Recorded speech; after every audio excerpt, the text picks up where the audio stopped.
Hello, and welcome to episode 19 of the Cold Topic Podcast. Here with me, I have my beautiful and lovely, masterful Mr. Yes, I am Sacrabalic, your Envoy of Hope, and you didn't introduce yourself. Oh, I'm John. Thank you, Jake, for that tier 1. Appreciate it. 20 There you months. go. Kisses. How you kisses. doing, everyone? Yeah, how have you been this month? What have you been up to? Everything is falling down around me. In 1 month, I have had my PS4 break, my phone break, my desk break, and my PC break. I got a new phone. It's okay. It's actually kind of too big. If I'm being honest, my old phone was smaller, and this one is just like, it's like a fucking brick. It's just like this big ass, oversized thing, and it's got these like cameras. I don't like phone cameras. All right, I wish they weren't on my phone. Get the fuck out of here with that. I'm never in a situation where I'm like, I want 1,000 cameras on my phone. But anyway, I got a new phone, and I have had a lot of PC problems, and because I've had issues where my screen will cut out and my audio will glitch for my PC for quite some time now, years probably, right? But recently it started that my PC will just turn off and it'll like restart the whole system, and then after a while it just wouldn't turn on properly, and I could not I had trouble figuring it out. Long story short, I suspected that it was probably one of two parts. I figured it was probably either a PSU issue or a GPU issue. And so I still under warranty for my GPU. So I filed a claim on that, but I also tried buying a new PSU. So I've swapped out the PSU, and as you can see, it is actually working better. There's still some hiccups, but I'm not entirely sure I'm not sure if it's the PC or itself, like a graphics card issue, or if it's just or just how I'm using the computer itself. Like sleep settings might have been re-enabled or something. Neat. Always fun to have PC But issues. so it seems to be fixed. But as far as streams go, I have not been able to stream for a month because I straight up have not been able to log on to Twitch, because you need a phone to log on to Twitch, and I need a computer to use Twitch. That is true. Those are two key components there. So yeah, so I straight up haven't been streaming because I literally can't. Other than that, I got a jury summons. always fun. Still haven't had one yet. I used to want to do I used to want to serve on a jury when I was a lot younger, but now as a jaded adult, I saw that and was like, God damn it. It's like, he guilty. No matter what he did, he guilty. I do not have time for this shit.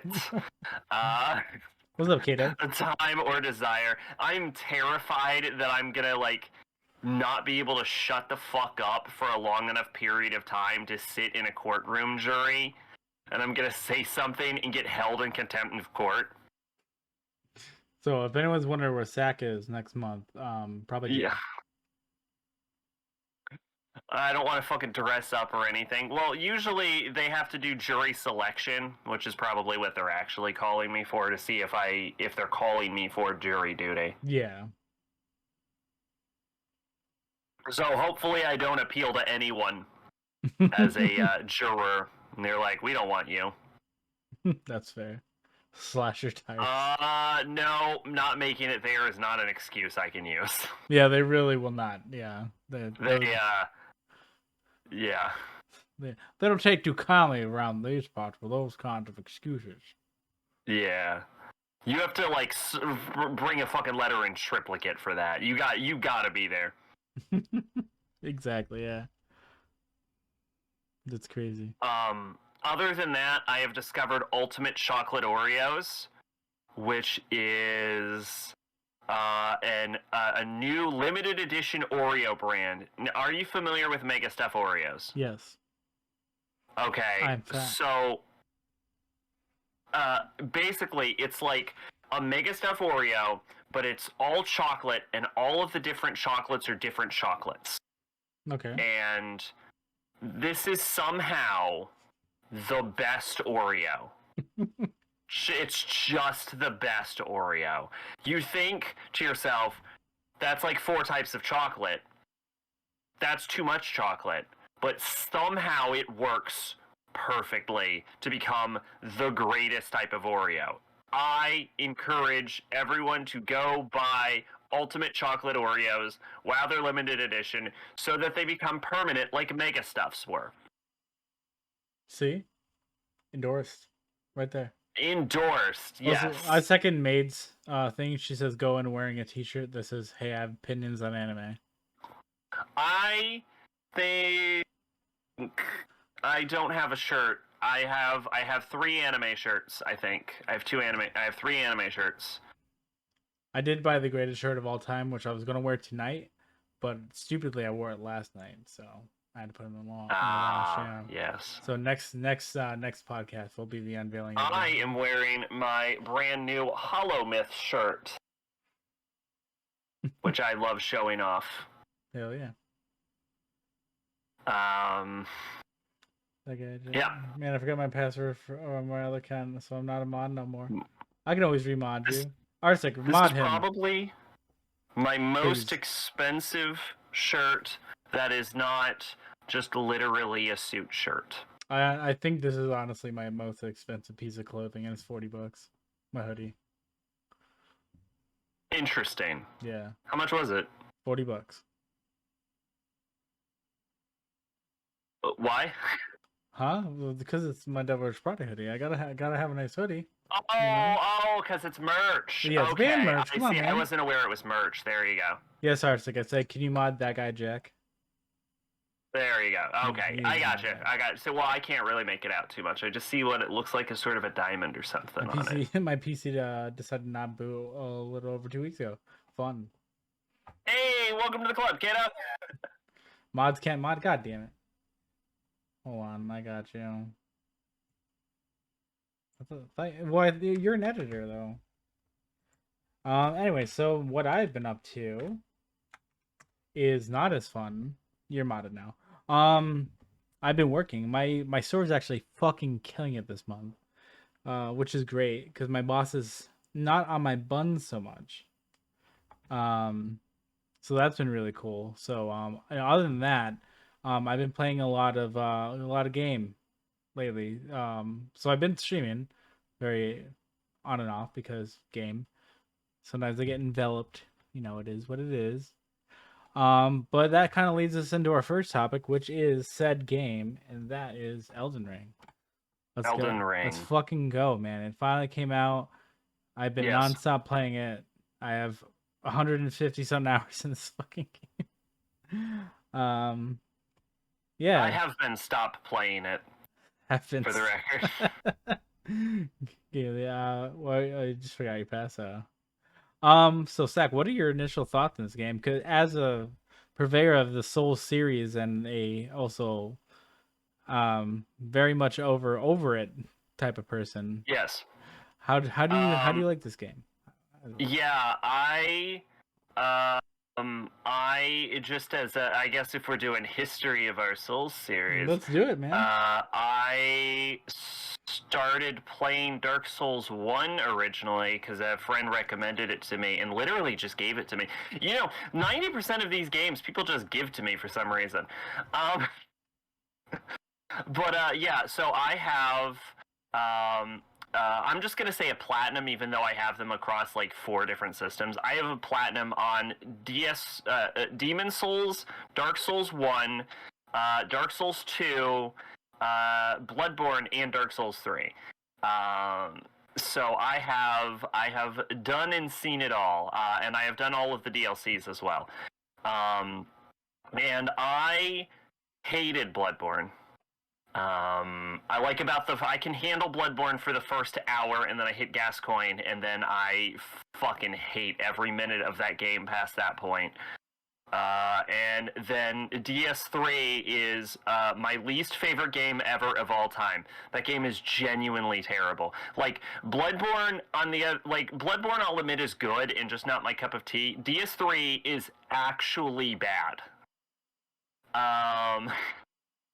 That's my prelude to this series, is that DS3 fucking sucks. That game is so bad.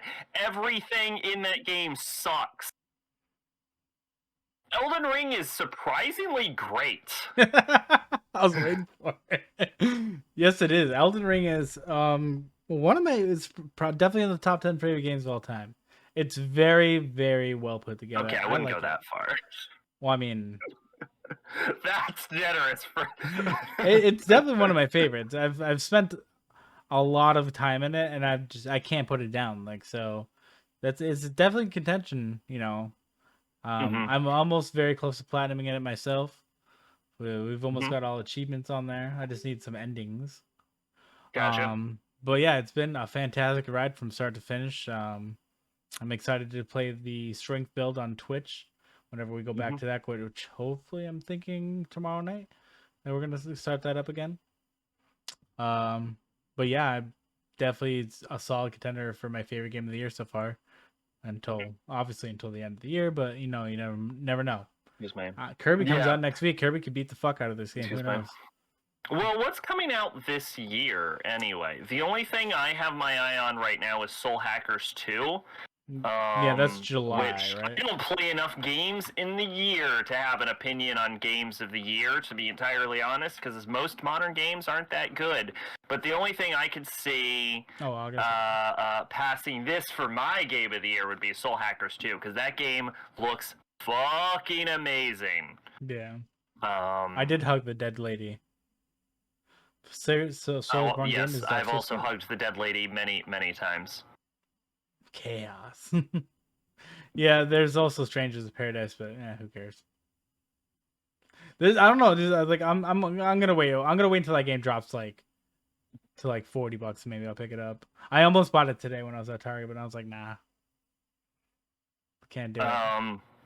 Yeah. Yeah. So we're not talking about Elden Ring. You want to answer about games coming out this year? Well, I mean, it's a whole discussion. It's a discussion that was precluded by that. Yeah. So Elden Ring, right? Elden Ring, yeah.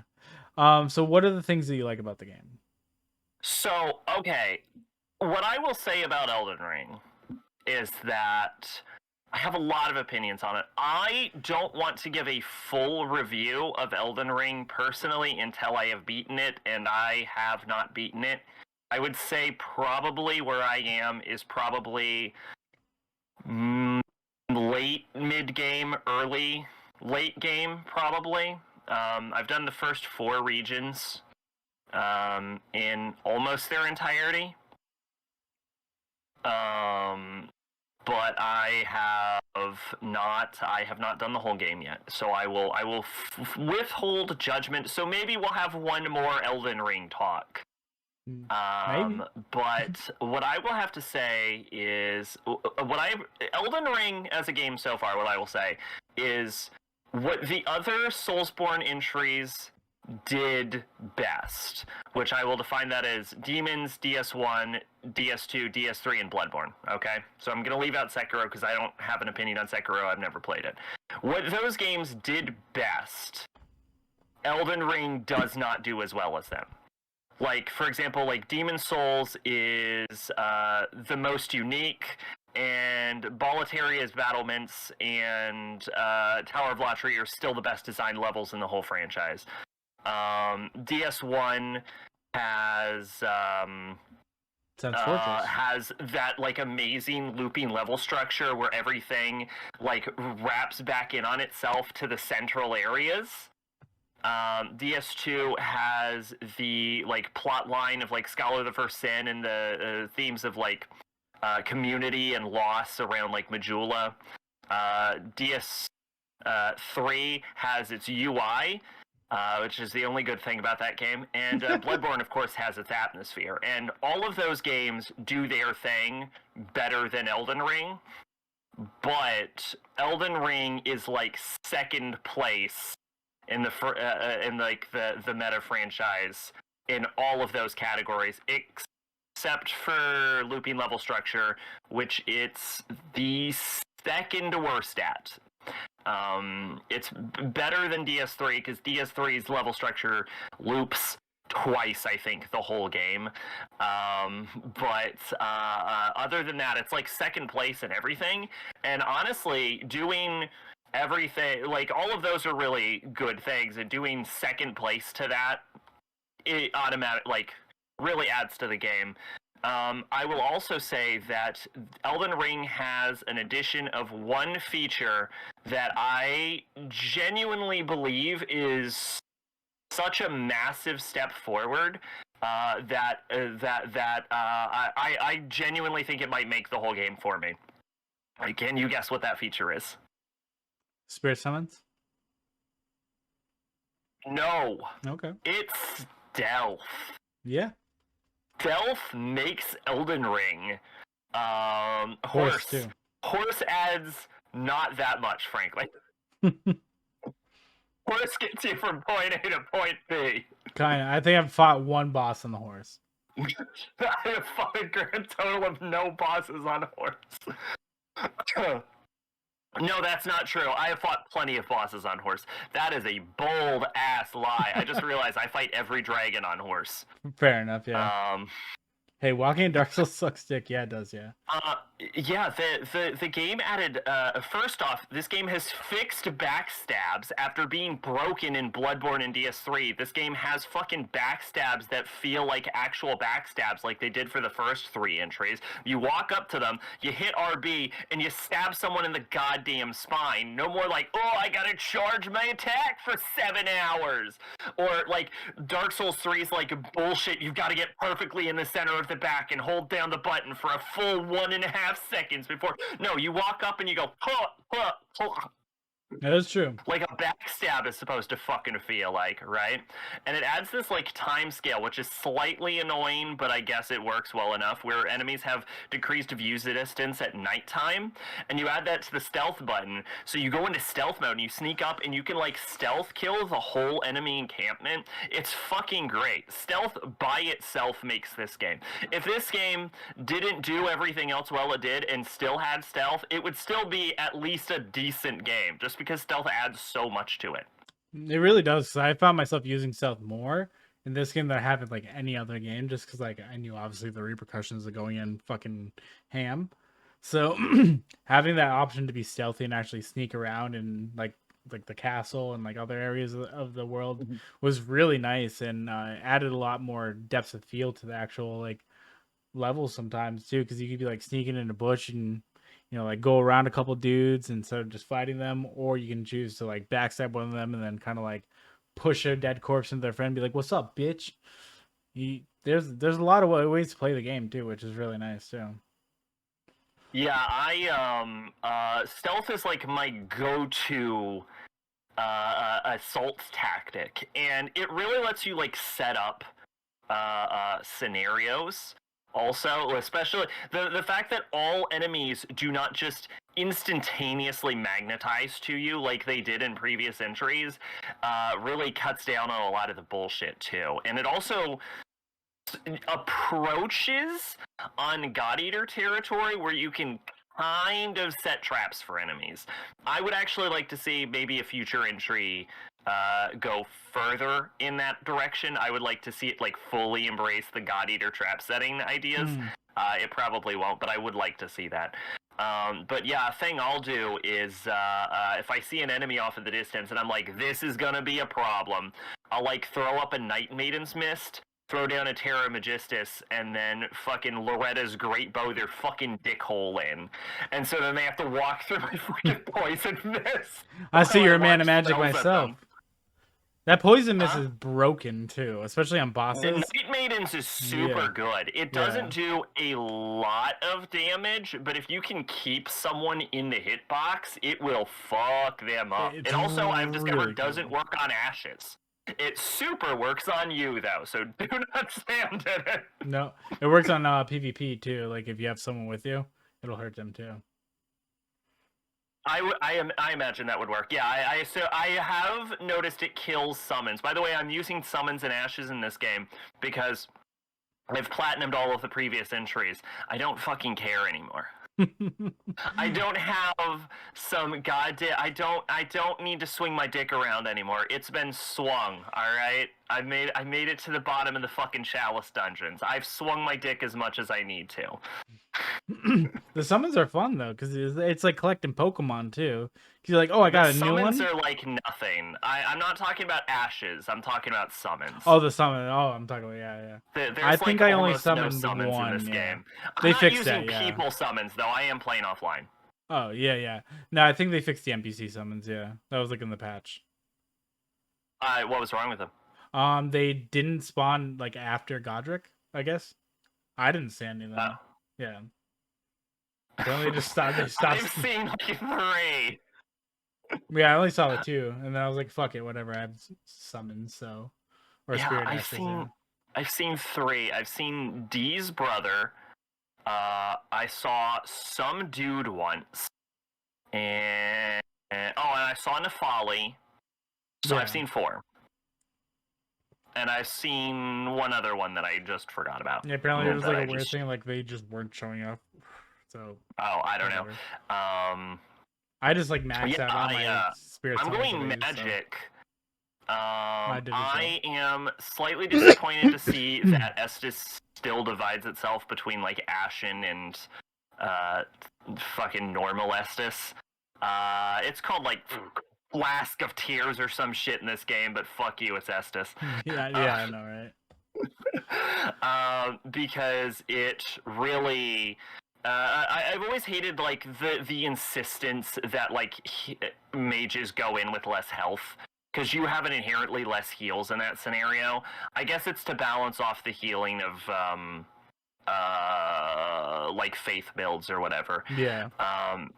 But what I will say is that there's like this stigma around like magic playing through magic playthroughs because it's OP. It's fucking not. It's super goddamn not. It takes like, a while to get sometimes because I have like a slight dex tinge to my wizard character. I'm a dex wizard. Sometimes it's fucking just easier to beat someone to death with my goddamn katana than it is to actually use my spell. Really, yeah. And like here's the thing about it being like, oh, it's super broken. It is like fucking if you're and I know this as a strength player. Is as a fucking strength player, your fucking stat investment is like fucking hurt endure. I put points in strength, fucking vigor, and endurance because that's all you goddamn need. Maybe you'll need a slight dex dip because they split the stats more quality in this game. But like that's it. That's your fucking stat arrangement, right? If you're a goddamn wizard, you need vigor so you don't die in one hit. You need mind because you need your goddamn MP. You need like intelligence. Or faith for your casting stat. Then you have to deal with the fact that some of your fucking castings are split between faith and arcane. So sometimes you'll need to take an arcane or fucking faith dip just to use anything. You need endurance because you have to fucking dodge and block. And your fucking spells cost endurance to use as well as MP to use, right? And then you're going to run out of MP all the damn time, so you're going to need at least a secondary weapon. So you're going to need a fucking strength points or dex points, which you're going to have to split for quality points. So, like, you're fucking like, oh, wizard builds are the easy way because it's so OP. Motherfucker, you can have, like, 80 fucking points and like 3 goddamn stats as a fucking strength build, whereas you have to split your stats across your wizard build, like across every stat.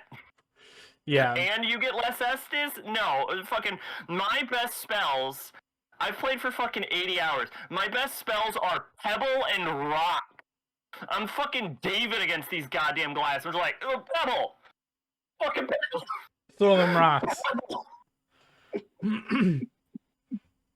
It's fucking like there's like OP one-shot builds using like Comet Azure and shit, but it's like Fucking there's OP one-shot builds for fucking everything. It's not fucking broken. If anything, I feel underpowered sometimes. Yeah, you really don't get overpowered until you find a couple of the talismans and like one of the physic drops. Because there was a point where I like with Comet Azure. Yeah, like literally I was melting. I was melting shit by by end game. Like it was nice. And after having struggled through the entire fucking game, you deserve to melt shit. Yeah, because that shit costs 60. That's fucking end game shit. You fucking deserve to melt shit. You made it that far. Having to deal with all the previous. Oh, I gave 0 fucks by the end of the game when I'm just like melting end game bosses. Like I beat literally the last 2 bosses by just doing the setup. It was really nice. And then there's fucking there's fucking like fucking Crucible Knight who's like, I can block my spine with my shield. I hated that because I was like, oh sweet. What? There's literally a move for bypassing shields. I use it on him, and he's like, I blocked it, and I'm like, how? Yeah. Ambush Shard is really good. Ambush Shard is really good at PvP too.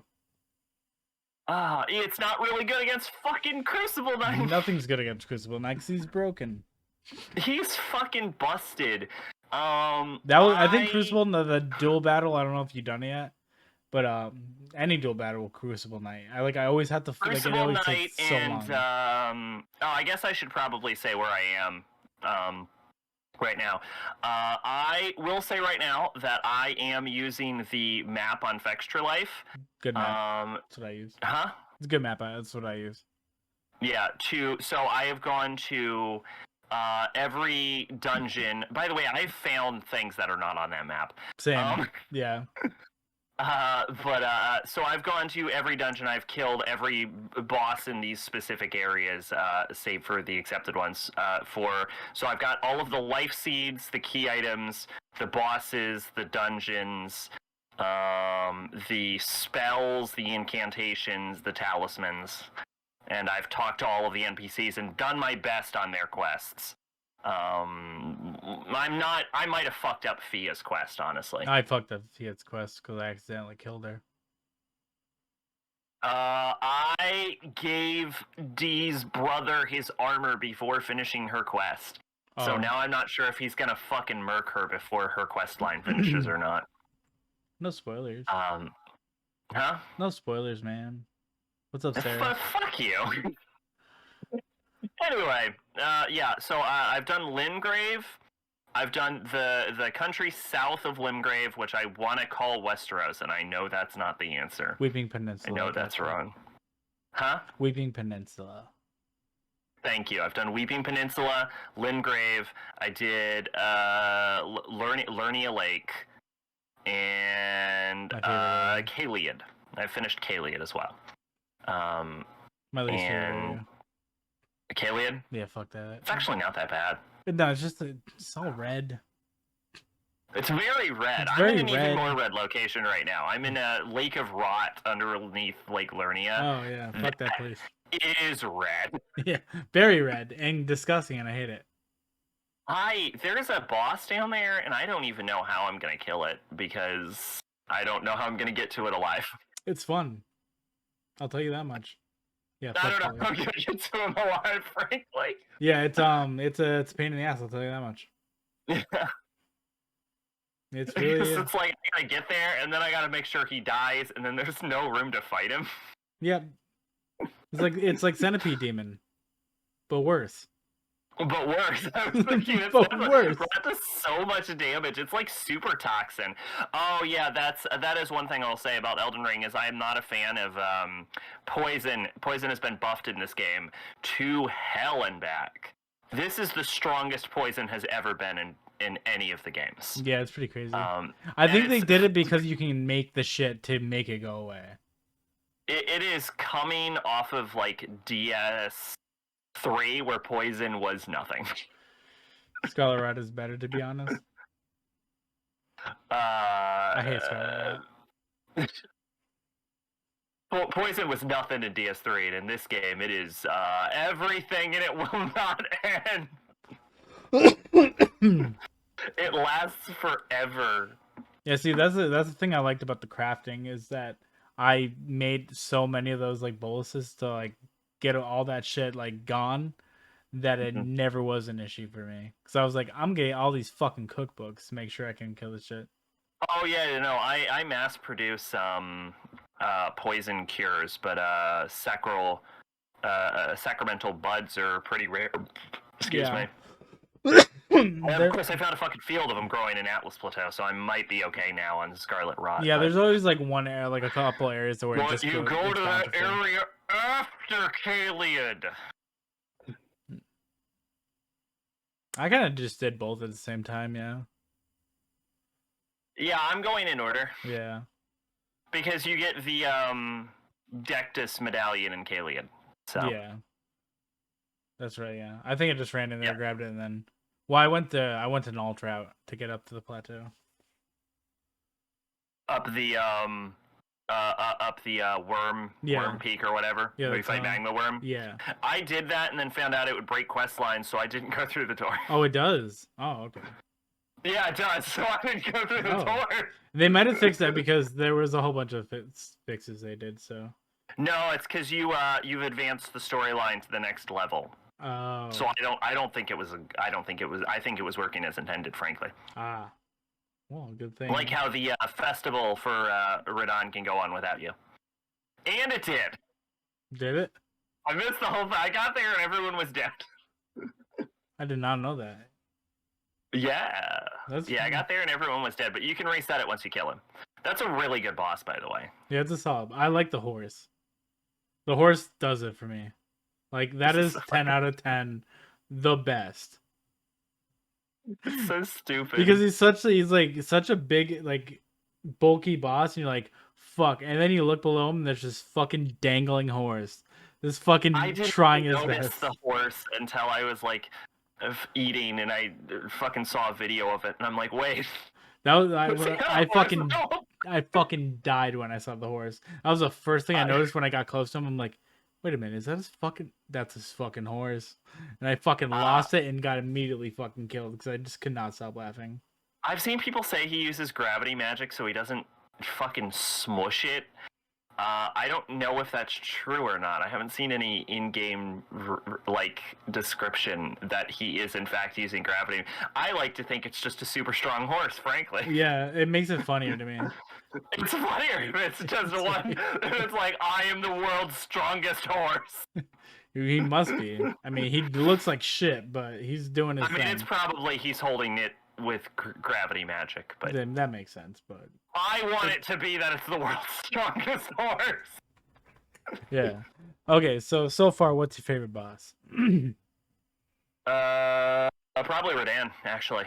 Honestly, you have the whole festival because there's panache to that fight, right? Yeah. I don't think the fight itself is anything too special, but that boss has got style, right? Because you hear about the festival from all of the characters you encounter on the way. You have multiple NPC quest lines all leading in the general direction of the festival. You go to the festival, you get there, there's this huge fucking announcer that's like, welcome to the festival! You gonna be fighting a motherfucker here, right? And then they give you this whole backstory of it, and then you charge down while he shoots you on this massive desert plain, and you summon all your allies, and there's fucking 20 of you just charging this motherfucker as he just rips through the battlefield on a goddamn horse. Then he comes down like a fucking meteor out of nowhere, and then at the end you see the fucking star jism everywhere. It's fucking great. Easily Radahn, probably.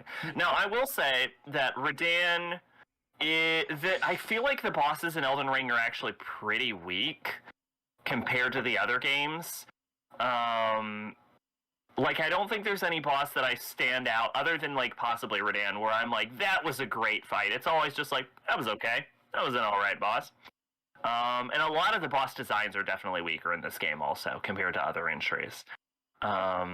Even, I would say the best boss in DS3 is Abyss Watchers, and Abyss Watchers is at least more fun to fight than anything I've encountered so far.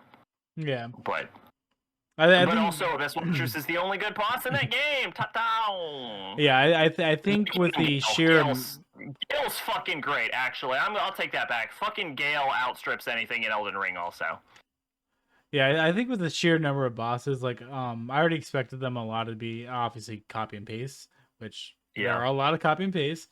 But Here's also, a crystalline. yeah, Here's 2 crystallines. Behold, 3 crystallines. with rot. That's literally how it goes, though. Yeah. How much women feet did Miyazaki put in the game? There is less feet than you'd think, but there is feet. There is feet. There is feet. I have found feet, Can't but there confirm. is less feet than normal.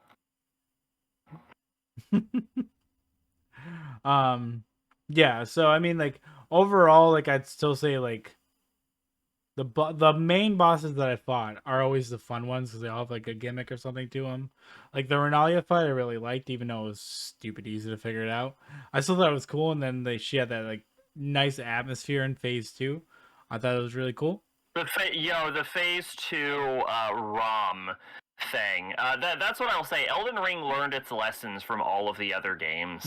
You can feel it in the clearly, game. it took a lot of what the good of those games, and it learned what they did well, and then it didn't. And in a way that, like, DS3 fucking sucked DS1's dick super hard, but it dropped the lessons that could be learned from all the other entries. Elden Ring really did try to learn from all of the previous entries, even like DS2, which DS3 tried to hard-ass disown.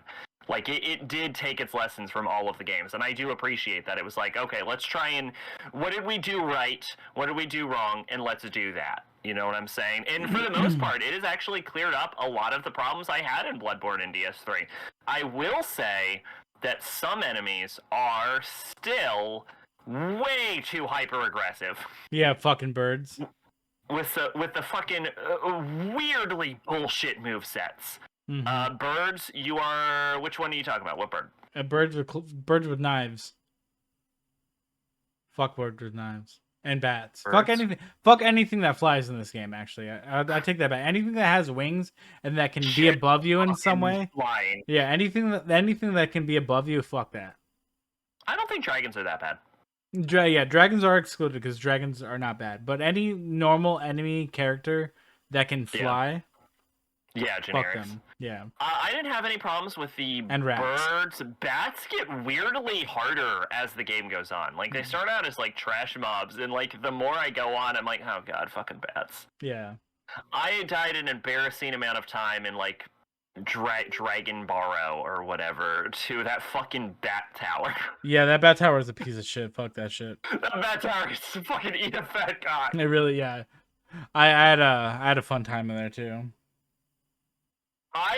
Okay, this is gonna sound so fucking stupid. I breezed through that tower. Easily. On my first run, I just ripped through it like a fucking deity. And I was at the top of the tower, and I saw a little gap, and I was like, I wonder if I can make that jump. I could not make that jump. Fell to my death, had to redo the tower.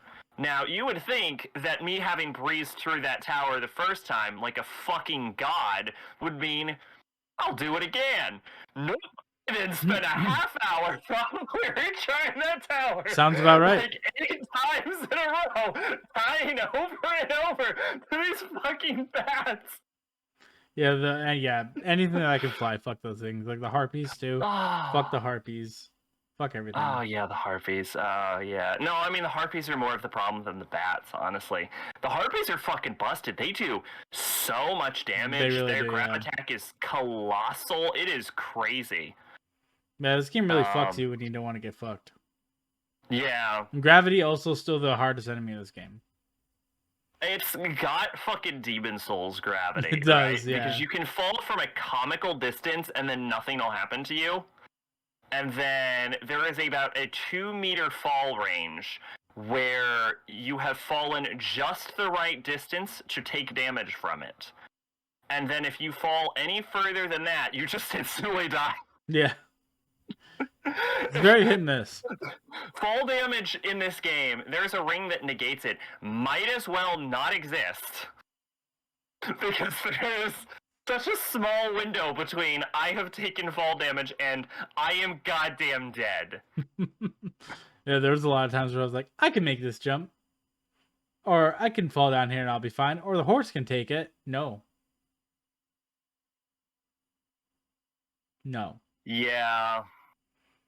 Yeah, you never know. They give you stones to check if you're gonna die. I'm not gonna use those, game. No, it's Fuck just you. that's a I'm slot. gonna jump down and see if it kills me or not. Like an Exactly. adult. Like an adventurer should. Yes. Is this gonna kill me? Oh no. Huh. All right, so last question before we move on. Do you think this game? Who said I was ready to move on? Maybe I was still talking Elden Ring, huh? I know what I'm saying. I want to get one question before we move on. That's Sure. You know, that's the Oh, 2 other topics involving Elden Ring? This is the whole podcast. Do you think this game benefits from the open world or not? That's the big topic everyone's asking, so I have to ask. Yes, but not greatly.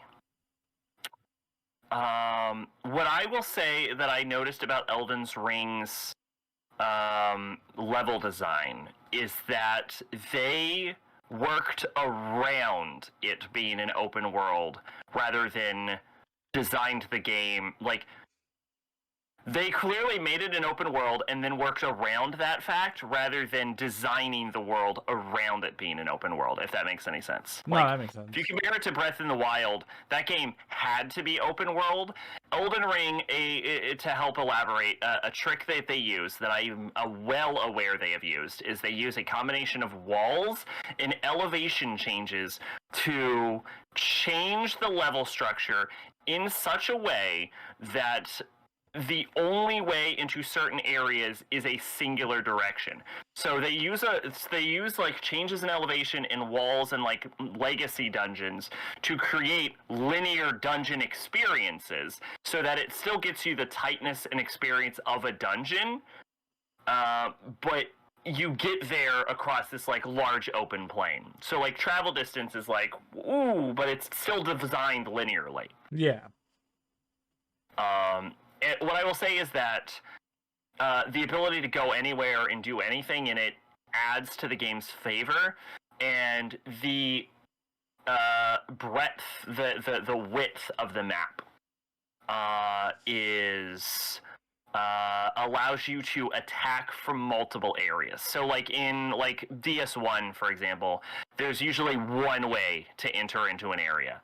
So there's only one area of attack, and all of the enemies are designed to attack you directly from the front. In Elden Ring, because there is the open world structure, you can attack from one direction or the other direction, and sometimes multiple directions, like the camp in front of like Stormvale Castle's first gate, where you meet Melania, for example. You can hit that from any angle. And I feel like that's where Elden Ring benefits from the open world level design, is it still designs its levels linearly, but there are instances where you can choose your angle of attack in ways that you wouldn't be able to do in the previous game. And that's where I really feel like it benefits from it.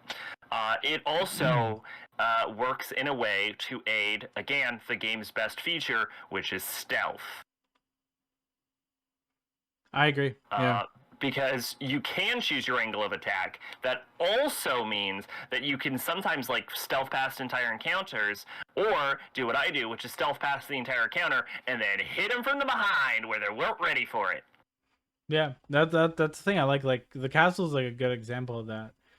Because I don't think the castle at this point spoilers anyways. I don't think any part of the game is spoilers, but like the castle. Look, here's what I'm gonna say about spoilers. It's a fucking Souls-like. Like, spoilers are supposed to be like plot relative, not gameplay relative. Everyone applies spoilers to a bunch of stupid bullshit. If you're fucking worried about being spoiled about gameplay, go fuck yourself. You care about stupid bullshit. Fair enough. But yeah, there's like 3 or 4 ways you can attack the castle if you really want. Like, you can go through the main gate if you really want. You can go to the side and just completely skip it and go for a lane and just go to lakes. Or you can go to the side and do it that way. And then when you go into the castle, there's also multiple ways you can do it. So like like that's the thing I really liked about it, because like with doing like my multiple playthroughs, like I'm doing things differently than I did the last time. So like first time I went around instead of going through the main on one of the new builds, I went straight through the castle because I knew if you go through the gates and just run straight, that's where the next boss is. Basically, you skip the entire dungeon basically, which I think is really cool. Granted, Stormvale is too big, by the way. That is one complaint I have. Stormvale is too big. there's a lot to the castle, yeah. Stormvale is bigger so far than every other Legacy dungeon. Yeah. By a lot. It's like 3 times the size, and I think it was clearly just like, here's our tech demo, like when they were doing like the beta tests and stuff. Yeah. Like Stormvale has like 3 times the size as like Raya Lucario or like Kieran Manor or Redan's City. Like, and it's too big. Like, I spent like half a fucking day in Stormvale Castle being like, okay, this could end soon, please. Yeah, like, there's I a lot got bored in Stormvale. It was so big. Stormvale is too big. Yeah, I went through there, like, I think I went back to that place at least 3 times until I cleared it all out. So I kept, like, hearing about new stuff that was in there that I missed. And, like, I kept thinking about, oh, how did I not unlock that door? Like, stuff like that. It was, yeah, so I think because I didn't do it all in one shot, it was more like I kind of went around, did my thing, grabbed the items that I kind of wanted, and then came back when I was, like, really doing the completion part of it. That's when I was kind of like, this place is a lot, like, doing this all at once would be kind of crazy. Like, I did Ray Lucaria, like, the Academy, I did that in one shot, and it didn't feel too bad even doing, like, the rooftop stuff and all that. Is like a third of the size of Stormvale. Yeah, so like if it felt really big, like I cleared, yeah, I think I cleared all of it, yeah, the bottom to the top, yeah. So I mean, PRN, I think, is actually probably bigger than Raya Lucario if we're talking about, because again, they designed the levels linearly. So if we look at the path you have to take through Kieran Manor rather than Raya Lucario, I'm pretty sure Kieran is a smaller area, like a smaller landmass, but I think it is a larger route to travel to the end. Yeah, I would agree with that, yeah. And even then, Kieran is still, I would say, fucking 40%, 38% the size of Stormvale. Stormvale is literally too big. Stormvale is like so large I got bored in it. Yeah. But it's also the only part of the game I got bored in was Stormvale. Yeah. You might feel that in the capital, because the capital's bigger than Stormvale. There's a lot in the capital. Delightful. The way I was thinking of the capital was that the capital wasn't a dungeon. I thought the capital was like a region. It is, and it is. That's the easiest way to say that. It's both? Yeah, it's both. It's a region and a dungeon all at once. It's pretty big, yeah. And there's a lot of neat stuff there. And do all the neat stuff first. I always do all the neat stuff first. Yeah, I didn't. You're talking to the person that 100% in Skyrim.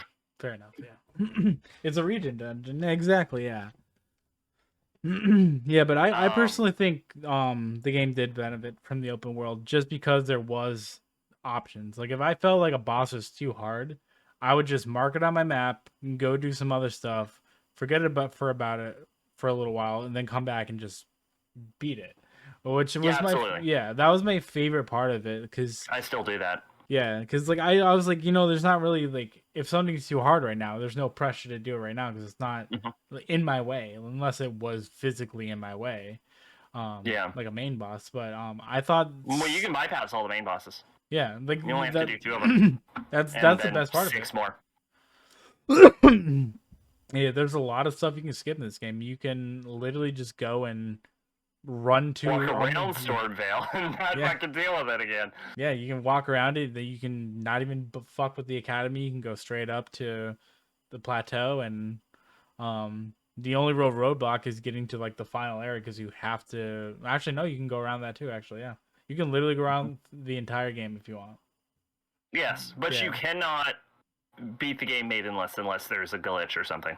Yes. Because you need the 2 fingers to get into the capital. Yes. People have tried. Even if you have the death rune, even if you make Hayata the frenzy flame. Yep. You cannot not legitimately. Like there might be glitches or something or bugs or skips or something, but like you're not supposed to be able to get into the capital. Yeah. Wrong Without warp it, does not exist anymore. They fixed that in the last patch. But yeah, options is literally the biggest word that I can describe this game, and one of the reasons why I like it so much is because I don't like one of the case in point when I did my second playthrough on Twitch. When I was streaming it, I was like, I don't need to do half the stuff that I did in my first playthrough because I'm doing strength only, so I don't have to go and get all the fucking magic shit and all this and that. Um, and I knew exactly what ending I wanted, and I don't have to do certain quest lines for that. I only have to do one. So that I think that's what I like about it, and that's what kind of warrants these extra playthroughs and why I'm enjoying the game so much. And the PvP in this game, you haven't tried it, you said, but even after they patched it, at least it's been really fun. I have invaded 3 people and then threw myself off a cliff. Fair. I have a love-hate relationship. Complete with Vera's quest line. Yeah. But yeah, it's a lot of fun. You know, you can now get like a group of 3 of you and then lure invaders to you and gank the invaders, which is fun because they're all like, I'm gonna invade you and whoop your ass. Like, no, we're doing our due diligence and providing a service by having these guys invade us so other players can walk freely throughout the game. We're superheroes. Good for you. Oh yeah, this game's UI is actually worse than DS3's though.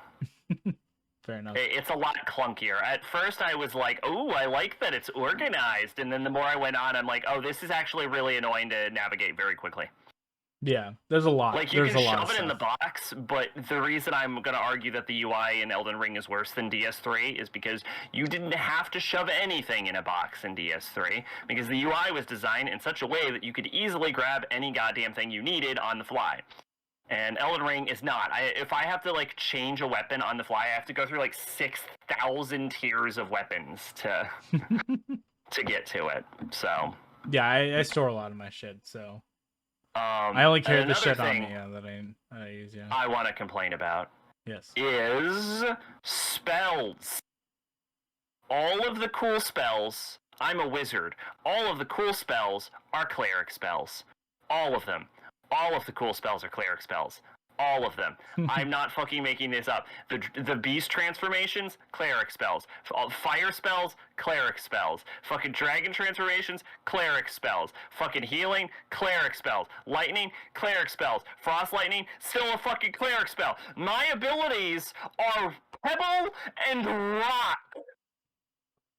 And Kamehameha eventually. I don't have that. That's a fucking late game spell. I have Pebble Rock. No, you can get there now if you want to. I could get there whenever the fuck I felt like. That's not the point I'm making. If you go through order, it's a late game spell, which is what I'm doing. So I have Pebble and Rock. I'm not going to go out of my way to get a fucking broken ass spell for no reason. Fair enough. You can't even use it without 60 int anyways. Without what? 60 intelligence. Yeah, I have that. Oh, you do? Okay, you're good then. I have 69 intelligence. Nice. That is a pure coincidence and not a thing I did intentionally. I had mine at 69 for a good while. It actually has to do with the items I'm wearing. What's up, headshot? Yeah, that'll do it, yeah. So yeah, I don't, we're going to probably... Actual intelligence is 60 and then it gets boosted to 69. Yeah, we're definitely going to talk about this again because you still need to finish it. So Yeah. I want to give it my rating. I'm going to give it an 8.5 out of 10. Solid game. I like it. Beginning 10. Well, so only 85% as good as Guardians of the Galaxy for one of your top 10 favorite games of all time.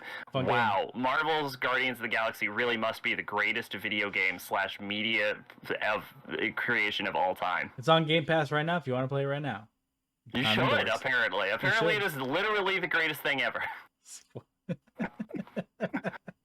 But yeah, there's stuff I want to talk about that I don't want to like talk about because you haven't done it yet. So I don't give a shit, dude. I know, but I want you to experience it before we can talk about it because it makes it's better. Yeah. Oh, by the way, all of the broken shit that everyone's talking about has been fucking nerfed for me. Yeah. Like they nerfed Mimic and they nerfed Rib Mimic. Hoarfrost Stomp. Yeah, rip Mimic here, because boy, was that so good. Here's what I'm gonna fucking say. Horfrost Stomp, nerfed, still really fucking good. Like, Arsik kept talking about it, so I'm like, I'll give this a fucking shot. It's still really good. I made it's it just like a a lot magic slower, Horfrost yeah. Stomp. It's still decent. I mean, it's an option I use if I need to use an option. Like, if I need to hit a wide breadth of area, it is a thing I can use that I can do better than a spell, because my spells are Pebble and Rock, frankly. Which is the weird thing. One thing I want to talk about. I know you're trying to get off Elden Ring, but this is your topic, so fucking deal with it. You're locked in here with me. I'm not locked in here with you. Um, is Go on. fucking Pebble is the best spell in the game. Period. It is is, just yeah. straight up is. And it is like probably the first spell you'll get. It is like the most basic level of spell, and I can kind of appreciate that because Pebble is so good and it scales so well throughout the course of the game. Every spell you pick up has to like justify its existence in light of Pebble. It really does, because I use that. I still use it. Yeah, like whenever you're like, what spell am I going to use? Pebble is going to be one of them. Yep. And then everything else, it's like, okay, why is this getting added to my spell? Well, I don't use every spell slot I have. I think I actually have one spell slot empty right now, because I can't justify occupying that slot by anything. Because the less spells you have, the easier it is to get back to the easier it is to cycle through spells, right? Yeah, no, that makes sense. So, like, it's like Pebble, and then this is what you do that Pebble can't do.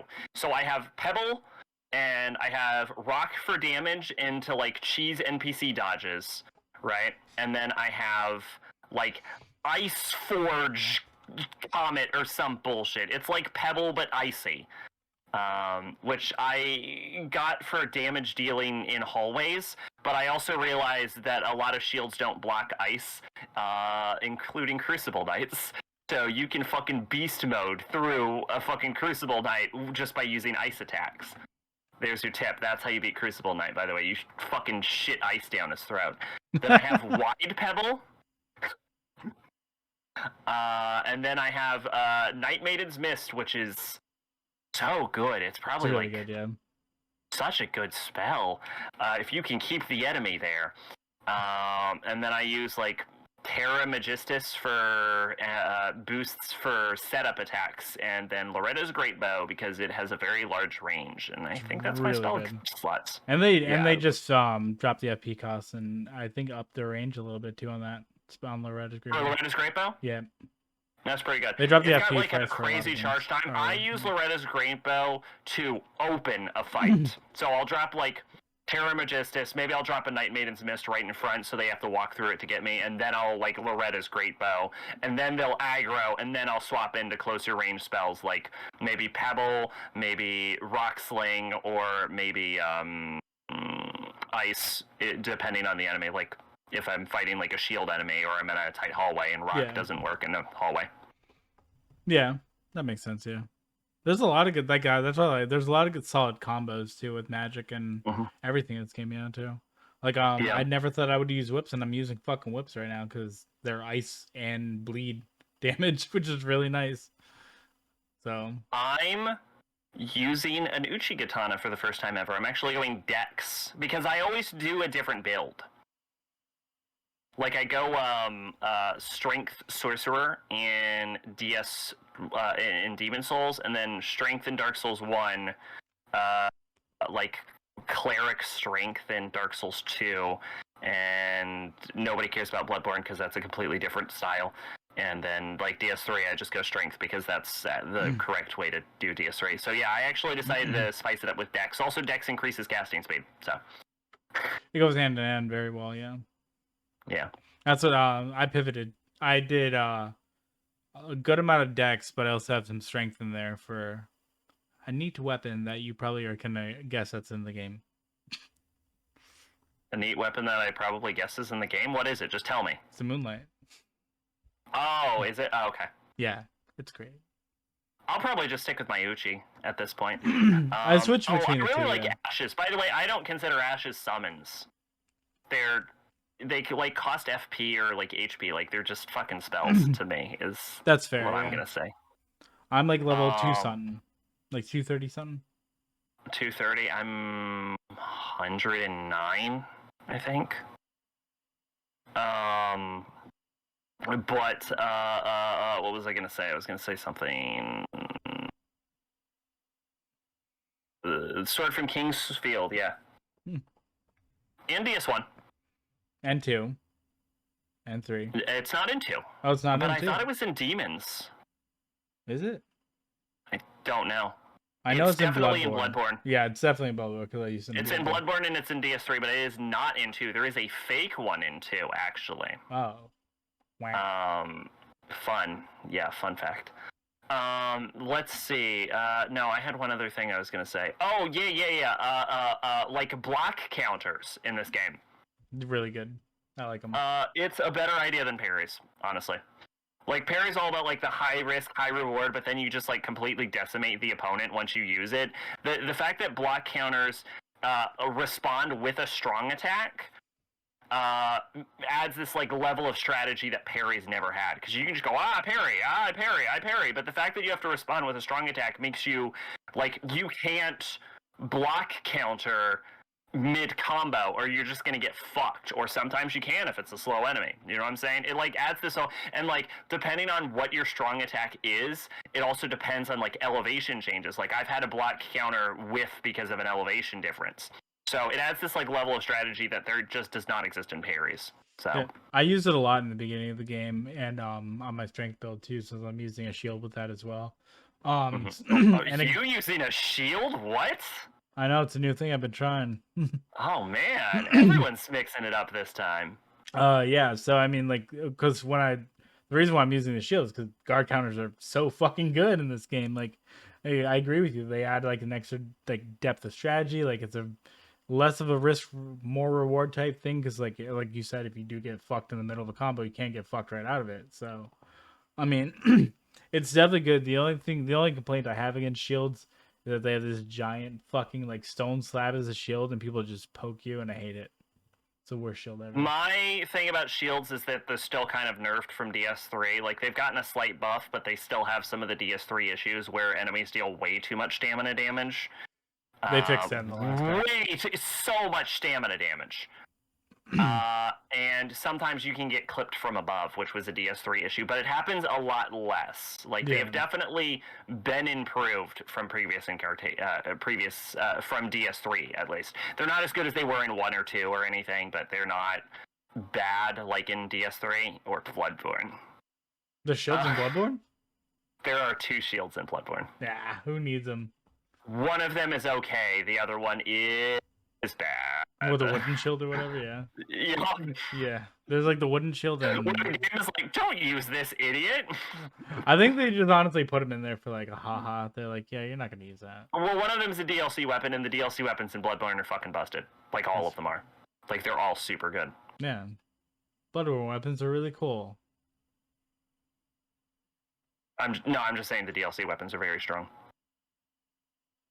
But yeah, no, I would actually say that even though other entries in the series do their thing better than Elden Ring does its thing, like what they specialize in, they do better than Elden Ring in that category. I would actually say Elden Ring is overall the best game of all of them. And if you have Elden Ring, you don't need to play any of the others. There, I'll fucking say it. I'll give a more like conclusive answer to that once I actually finish. But I'm almost willing to say that right now, that you probably don't need another FromSoft Souls-like game if you have played Elden Ring. I agree. I would say there's value in other Souls-like games made by other companies, but as far as FromSoft goes, Elden Ring is probably the pinnacle of what they have achieved. And I'm going to be honest, I get the feeling it's the pinnacle of what they can achieve. I don't think they can top this. I don't think they have it in them. I don't think they're good enough. And you've heard it here. This is what, March? This is March 19th. 2022. Sack says they cannot top this. So I genuinely don't. I don't think they have the skill because, like I Arsa, said, clip like that. what all of the other games do best, they still do better than Elden Ring, which is why I think this is their skill cap. I Can think we? Elden Ring is the best they can deliver as far as a Souls-like goes. So, Arsa, can you I'd clip be that? happy to be wrong though, but Yeah, clip that and also quote that, please, and thank you. oh, I was given this game, by the way. I didn't buy this. Oh, who gave it to you? It wasn't me. That would be Grandma Sack. Oh, I almost did. I was Yeah. very close. You should have. It would have saved Grandma Sack some money. Who now is, I feel fun fact, bad. playing Alpha Sapphire? Nice. Yeah. I got her on that Pokemon shit. Hell yeah. She got to the Elite Four and then got bodied. That'll do it. So yeah, Okay. we'll talk more about Elden Ring when Zach finishes it. Yeah, Big game. I'll give like an actual in-depth review later on. Yeah. Anyways, let's move on to our. One last thing about Ashes. I do have Mimic. I've only used it in one boss though because I just got it. Yeah. It's not good it is anymore. already level 10 because the game gives you more ghosts than it does graves. Like, I have all of the stuff to get to a level 10 ghost ash, but I can only get to like level 6 for grave ashes. Yeah, I thought that was kind of, well, because you did Khalid, yeah. So like, yeah, there's a lot of the higher tier shit in that area. Not for graves. Not for graves. Not for grave forts or whatever. Pre-Mimic, so I'll tell you, Mimic might not even be good, like post-nerf and with my build, because I know they use random strategies, so throwing off random spells isn't going to kill any boss. So Mimic might actually be terrible for my specific build, but what was your pre-Mimic Ash? I always used wolves. The wolves were always there by my side throughout the entire game. And I'm going to tell you right now that the correct answer that I have found is demi-humans. There are 5 of them. They are hyper-aggressive. They might possibly get stronger at night. That has not been confirmed, but their eyes do glow at night. They are tanky motherfuckers. They draw aggro like a motherfucker. Demi-humans, the way to go. If you're looking for an Ash, demi-humans, and you can get it real early. They're in Limgrave. I have them at +6. I call them the boys. And every time I beat a boss, I say, GG, boys. It's a good luck charm. So they know, because they know they're the good boys. May have to go through the VOD to get it, but I attempted to get the clip. I had bad service. It's all good, dude. Thank you, though. All right, that's it. I'm done with Elden Ring for now. All right, next topic. You got dragged on this journey. Now, I have had to piss since we were having technical difficulties at the start of the stream, so we are definitely going on break right now. I know you're the host, and you're like, it's supposed to be your job. I will piss myself live on stream if we do not stop at this exact moment. We're going to take a quick break, so Zach does peanut. So don't go anywhere, don't touch a dial, because when we get back, we're going to have some gherkins. All right, we're back. I peed like a charge rifle. What? I peed like a charge rifle. Oh, okay. We're back. You weren't supposed to dwell on that. That was a reference for people who knew, and then we were supposed to move on. That's fair. All right, to the next topic, which is yours, with this Nep. Yes.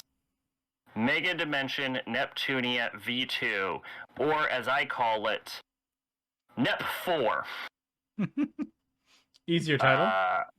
Huh? Yes. Easier title, yeah. Because the Nep games have such fucking batshit titles that it's easier just to be like, that's Nep 1, that's Nep 4 over there. This is Nep 4.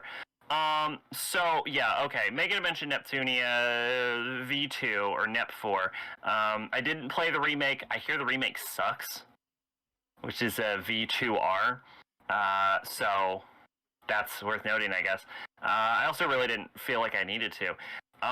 So basically, Neptune acquires a game console that transports her to a post-apocalyptic world where she meets a girl named Uzume, and also Nepgear gets teleported there too, and they have to help Uzume defeat a gigantic monster like a giant fucking monster god. And then, meanwhile, back in their dimension, the other gods have their power stolen in like a fighting tournament by a group of 4 individuals called the Golden Third. And then in the final part, the main villain of the game tries to crash a universe into their universe. So, Okay. straight up collision course. So that she can become the god of a merged universe between the two of them. And here's dark. She wants to eternally torture our main characters forever. Okay. And everyone, I believe. No, I stand corrected. She wants to eternally torture everyone forever. So I would say that this is probably the second best mainline NEP title.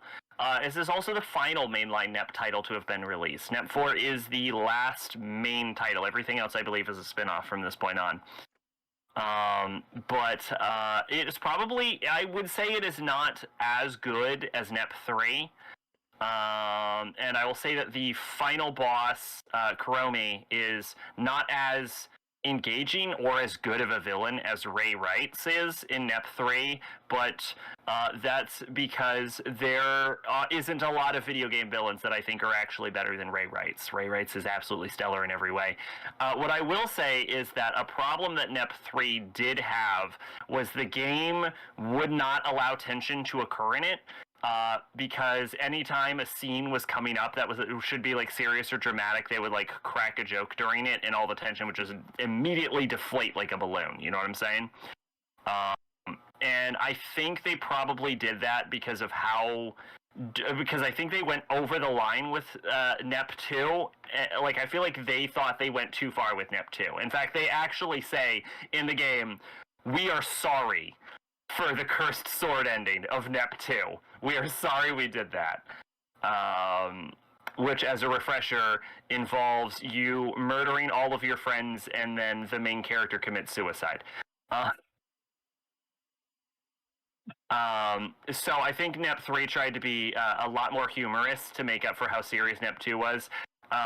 But it kind of ruined a lot of the tension in that. And what I will say about NEP 4 is, which is this one right here, NEP 4 strikes a great balance between the humor and like the seriousness. Like, the moments that you would want to be serious are serious, and the moments you would want to be comedic are comedic. So it does a great job of that. There is changes to the combat system, mainly that combos are assigned based on weapons. And they are limited to what weapon you're equipped. So, for example, your rush combos, if you have a weapon that can cap the amount of rush combos you can do off of one, then you can only use one rush attack, like for your entire 5-hit combo. It's really weird. It's really awkward. It doesn't feel great. That is like one major complaint I have. The other issue I have is this game is super fucking grindy if you want to get the 100%, which I have, because you need to get all of the trading cards, and it is as much of a pain in the ass to get all of the trading cards as you would expect getting all of the trading cards to be, except you have to open them with packs, and there's only one card in a pack, and so you have to farm these packs, right, called CPU chips. You have to farm these, but the maximum amount you can hold in your inventory is 36. Oh my god. I had to hold I had to open 500 or something before I managed to get all of these playing cards. No, and you have the same, and there's 30 of them. And the rare ones are really, really rare. I had to open hundreds of these. So you have to fucking farm missions to maybe get one shot at getting this fucking to get this fucking card you want, right? And then there are item drops that only occur in special presents that you can only get in events that happen once per playthrough. So if you don't get the weapon you want, guess you got to play the game again, huh? No thanks. And then there's the fucking gachapon, which has the same problem as the cards, but it's less annoying. Now, this is only if you want 100%. If you play this game start to finish, and you just have fun with it, you'll have a good time, obviously. Like I said, this is the second best NEP gear. The second best NEP, right? They also, but for getting 100%, this game is a pain in the ass. I will admit this. This is the first NEP game I cheated for the 100%. That's fair. I just fucking couldn't with those goddamn cards. I just fucking couldn't. It was insane. What I will say is that narratively this game might be weaker than NEP 3. But, one thing it does is it jumps the characters around a lot. And when it does that, it equips the optimal equipment to that character whenever they re-enter your party. Automatically. It doesn't ask you. It just does this. And that's really goddamn annoying because sometimes you don't want them to have the optimal equipment. Like, for example, outfits give minor stat bonuses to your characters. So if you have the DLC, for example, and you have a character leave your party and then come back into your party 5 minutes later, they'll just be in a swimsuit. Okay. That's just a thing you've got to deal with. And of course, this happens in New Game Plus also.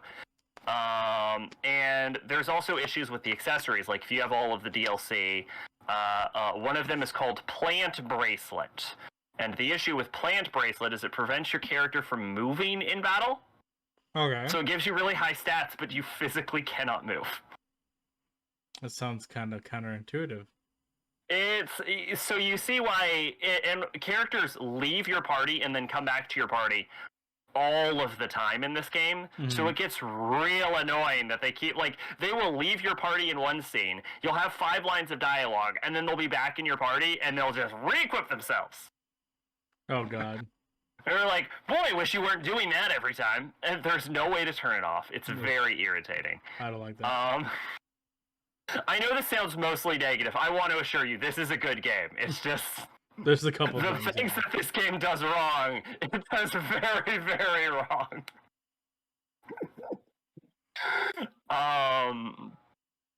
But yeah, the new characters are all really likable. Is what I will say. I have to give something good about this game before I get into the real meat and potatoes. But a lot of my issues with this game are like completely gameplay related. The overworld map has too high of an encounter rate. You'll walk one step and you'll get into another goddamn fight. I hate that. That's like my least favorite thing about like RPGs. No, okay, well, here's what you will fucking love then. Once you beat the game, they give you an item that lets you turn off overworld encounters entirely. That's amazing. It's amazing. That's amazing. I'm not gonna lie. This game does not have the development system. So you do have to get at least the medium ending, though. I don't think you get the item if you get the bad ending. Whack. It's not hard to get the medium ending. Getting the good ending is a little more obtuse because you have to do you have to turn in specific quests in specific orders. It's not, and you have to see certain scenes. Like you have to see the main characters fall asleep. It's not the worst. Like NEP 2 has some of the most obtuse goddamn quest design. But it is a little. I will admit I missed the good ending the first go around. Use a guide is what I'm gonna say if you want to get the good ending. Yeah, this game doesn't have development, which is very disappointing. Which means this literally does not have an easy mode, unlike the other games. All of the things that you would normally want from a development mode, you either get through Stella's dungeon, which has been overhauled from NEP 3 and is much worse, and you get from beating the game. Stella's dungeon is just you send someone to a dungeon that physically exists in the world now, and then after 10 minutes pass, they might come back with an item. Fun. It's not great. And you don't get to see the cute little animation of Stella running through the dungeon as she fights the monsters, unlike NEP 3. Like I said, NEP 3 is a better game. I don't know what you want from me. But no, what I will say is, like, a lot of the environments are more unique. Obviously, they still repeat some levels, but the environments are more unique. The characters are interesting. The new characters are interesting. The plot's okay. The plot's not bad. It has its dark moments for sure. It introduces new transformations for the girls with their next forms, which is fucking batshit how powerful the next forms are. This is the game where I came to the conclusion that Neptune versus fucking Space Marine from SMT is like a fight that makes sense. Because at this point they're just throwing whole ass universes at each other. But what I will say is, narratively, this game is also really satisfying because you play most of the game as Neptune, right? But also you sometimes swap over to Nepgear, who they didn't even let touch the protagonist role after NEP 2, but it sort of acts as a redemption arc for her, not narratively because she didn't really do anything wrong in universe, but gameplay wise, she gets to take the role of the protagonist, and you also get to play as all of the other goddesses, and it works really well, and it feels like a good, satisfying conclusion to the end of the game, I have to say. At the end, everyone kind of ends up where you would want them to, and if this is the final mainline NEP title, this is a really good place to end it. It's just a nice, satisfying ending with that managed to wrap up a bunch of plot arcs and touch on all of the bases. You don't get to see the advisors, which is a little disappointing, but yeah, no, this is a really good game. Is what I'll say. This is I know I shit on a lot of the gameplay aspects, but this is a really genuinely good game. Definitely the second best NEP. 3 is still better though. So is it a play, rent, or buy? Oh, this is a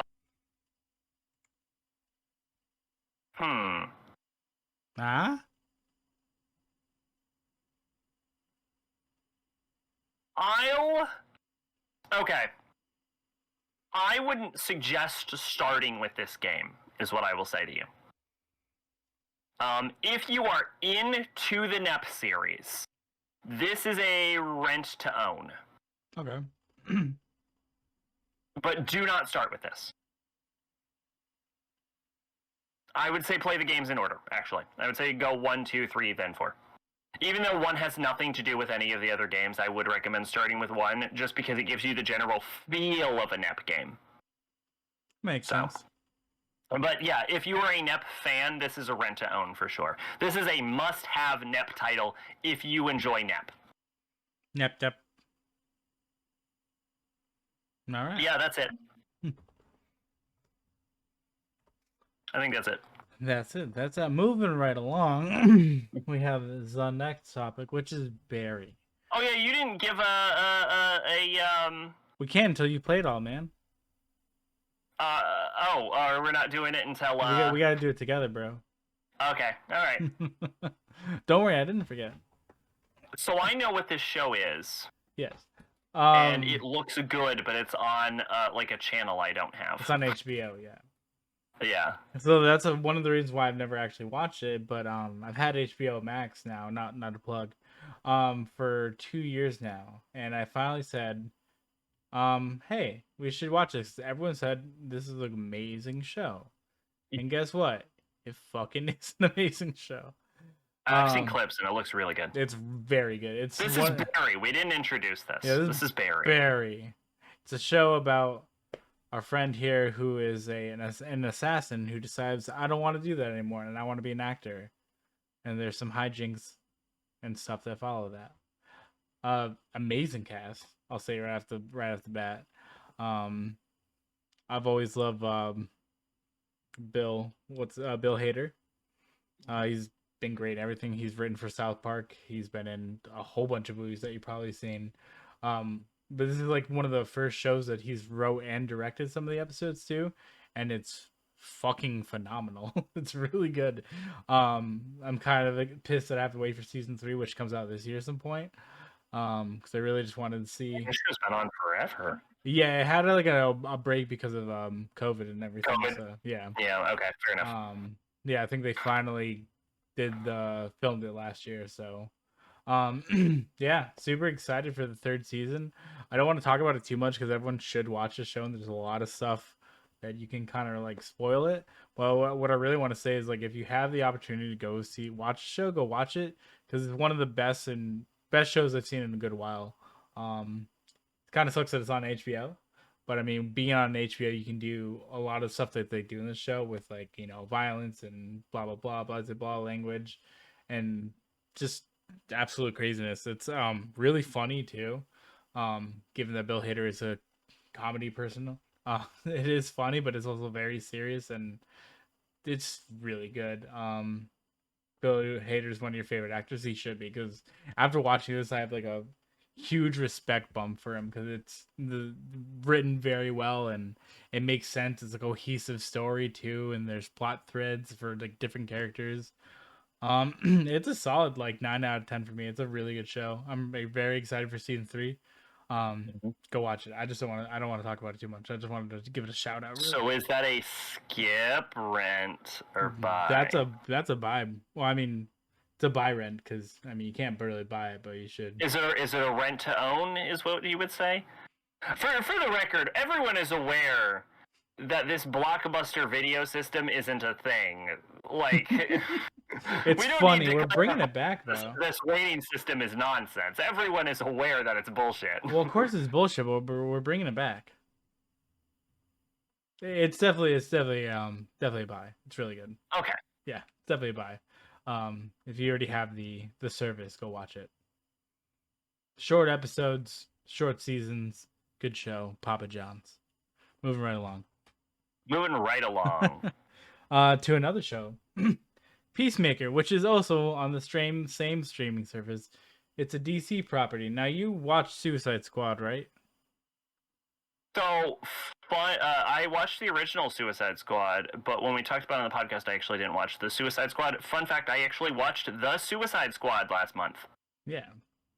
So I actually have seen it in between last podcast and this podcast. Perfect. So you know who the character of Peacemaker is and his little arc in that movie. We're bringing Blockbuster. I didn't really feel I had too much to add, by the way. That's why I didn't put it on the docket. Also, I forgot. Fair enough, yeah. Because I saw it in there and I downloaded it. It was my quick review of the Suicide Squad. It's decent. It's pretty good. I liked it. Rent it. I don't know. There's my review. There you go. Stream it. Yeah, Peacemaker is actually really good. Did James Gunn come? Oh, but the fake out in the beginning of that movie sucks, and I'm not a fan. Fair enough. Yeah. Oh yeah, James Gunn comes back to direct and write the show. John Cena is honestly the best part of the show, and I never thought I would say that about anything relating to John Cena, but he is fantastic in the show. It's really good. It's centered around like a couple of Argus agents like coming together to stop this like alien type invasion, because it has to be alien. James Gunn is also one of your favorite directors, as he should be, because he's a fantastic person. So basically, because he survives at the end of Suicide Squad, spoilers for that movie, it's 7 months old, who cares? He does have a hip hop mixtape, I know that. We listened to it on the way to Pittsburgh one time. It's is bad. I'm gonna disagree with that. It's really bad. It is. As a hip hop aficionado, Pretty bad, it is yeah. pretty bad. Actually. But it's really funny when it's on a random mix of like, you know, pop punk, like emo, metal, okay, and stuff, not and that then bad. John Alright, fair Cena comes enough. on. It's really funny. It isn't that bad. I'll agree to that. Yeah, fun fact: John Cena is actually my favorite wrestler. Fair enough. I never got. Or I guess was. I don't know if he still wrestles. I don't think so. Time to kill chaos, hell yeah. But yeah, really good show. Man is superhuman. He's really big. No, I'm not talking about his size. I'm talking about the speed at which he recovers from injuries. The man's got fucking Wolverine's healing factor. Like, at one point he like received like an injury. I think it was like a shoulder injury or something. And they're like, "Yeah, you're gonna be out for like a year or so." And he's like, "Well, that sucks." And he comes back in like 3 months. And he's like, "I'm back, bitch. My shoulder has repaired itself from irreparable damage somehow." I did it. Money helped. Money probably helped. Money is the best medicine. That's he fact. also. Do you know who Big Show is? Like, do you know anything about professional wrestling? I know who Big Show is. Yeah. Do you know who Big Show is? Do you know who Edge is? Yes. Okay. John Cena lifted Big Show, lifting Edge. Okay, that's pretty nutty. John Cena is fucking superhuman. John Cena once was talking about anime. He said Fist of the North Star was his favorite. You think he has Hokuto healing power? Probably. If there's a fucking professional wrestler with goddamn Hokuto no Ken powers, it's fucking John Cena. You heard it here first. Cold Topic Podcast. John Cena is a human and also an anime character. But yeah, really good show. They have a CGI eagle in it, which is one of my favorite characters. He's an ultimate muscle character. Oh yeah, the God, I forgot about that show. God, is that bad? Ultimate Muscle? Yeah. Well, you can thank it for fucking Dragon Ball because it helped inspire it. Ultimate Muscle? Yeah, it's way older than Dragon Ball. Is it really? Oh yeah, yeah. Okay. You are probably thinking of the 4Kids one? Yes. Which was I think Kinnikuman 2003, something like that. But the original Kinnikuman was like a fucking 70s anime. Oh, no shit. Like probably early better, 70s, yeah. Probably better than the one we got over here. Because boy, is that bad. I remember liking it actually. It's one of the ones I'm not gonna mind going back to. Fair enough. Fun sad fact: John Cena is the most requested person by Make-A-Wish Fund. Really? Jeez. That is true. Yeah, and he's also granted the most wishes by a lot, by like I think double number 2. That's crazy. Yeah. Take that, Chris Evans. Yeah, no, he's a huge like philanthropist. Yeah. Well, good for him. You know what? Can't hate anyone for liking Stone Cold though. Yeah, he's from Boston too, so represent. Yeah. Yeah. Well, I'm even on. Is he actually from Boston? Yeah, he's from Boston. Yeah, that's what I. Yeah, because he's a Texan rattlesnake. Oh, that's what somebody said, right? Maybe it was Chris Evans. No, I mean he might be from Boston, but he is Stone Cold Steve Austin, the Texan rattlesnake. Oh no, I'm talking about John Cena. Oh, John Cena is. Yeah, 100. Yeah. No, Stone Cold 100% from Texas. Yeah. Like, are you sure? Have you heard that man talk? He is definitely from Texas. Yeah. Like there's no doubt in my mind. No, I'm talking about John Cena. Yeah, I think he's from Boston. I mean, say what you will about Austin. That fucking glass shatters. You get hype. He's a cool. I haven't watched wrestling in years. I stopped watching wrestling in the PC era, not because of the PC era, but because that happened to be when I stopped watching it. He's one of my. He has one of my favorite How Ones episodes. He's really good. I liked him. Yes, I've seen that episode. It's a good one. It's a good one. Yeah. The fucking what was the last one that was really good? What the fuck was it? It was like recent. I only occasionally dip my toe in. The fucking Dave Grohl one. That one was really good. Rey Mysterio, I think, is on like the cover of like WWE 2022 or some shit. I think he's like the poster child. I didn't even realize Rey Mysterio was still with the company. Me either. I don't know. Oh, other fun fact of John Cena is he has a 5 out of 5 match from that one famous wrestling reviewer guy. Neat. Don't know who that is. I'll look him up real now while you're talking about Peacemaker. Yeah. Yeah, so yeah, it's again, no spoilers. I'm just basically, when I talk about some of these shows, basically I'm not going to go super in depth because they're still kind of new. I mean, it just finished a little while ago. But it's pretty damn good, and a lot of the twists and turns in this, there's also, it's really fucking funny. Like, it is one of the funniest shows I've seen in a while. Like, they have a Lewis. Dave Meltzer's Wrestling Observer newsletter. John Cena has one of the very few 5 out of 5 matches. Hell yeah. There you go. Yeah, they have a really, the comedy's really good, and like there's like a really funny fucking Louis C.K. joke in there, and it's just vulgar as fuck too. Like, it is very vulgar. I enjoyed it. It's another one of those things, like, go watch it if you like the stuff. If you like James Gunn, it's a good thing. Go watch it. That's all I want to say. Wrestling. I have seen clips from this show, and it looks really good. And also, I'm a pretty big DC fan.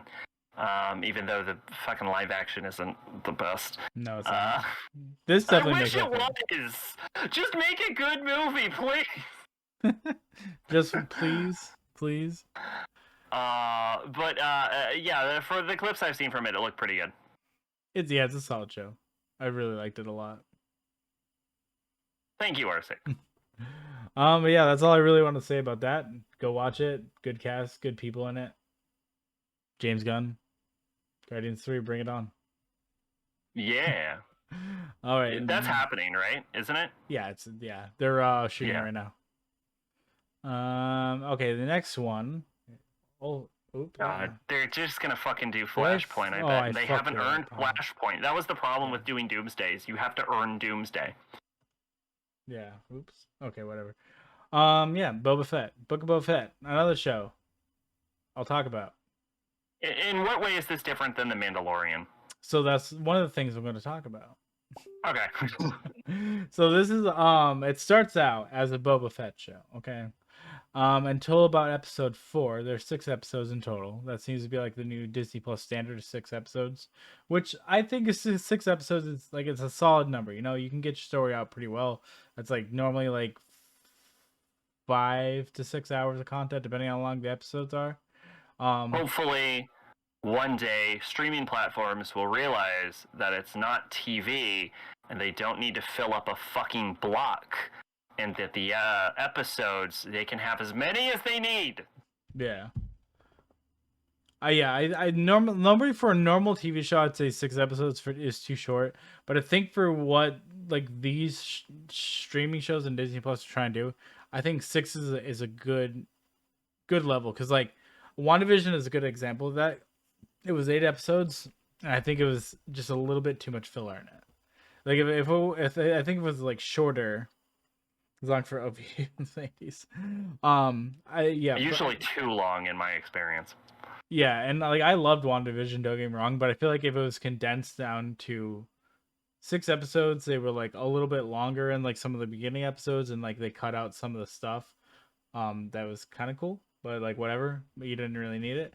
I would have made it better. Like, so that's why I like this kind of like 6 episode format. Like Hawkeye was like really good because they had like the first episode, which was like a setup episode, then like just from then on it was just like stuff, like them doing stuff. Like it wasn't like more and more setup.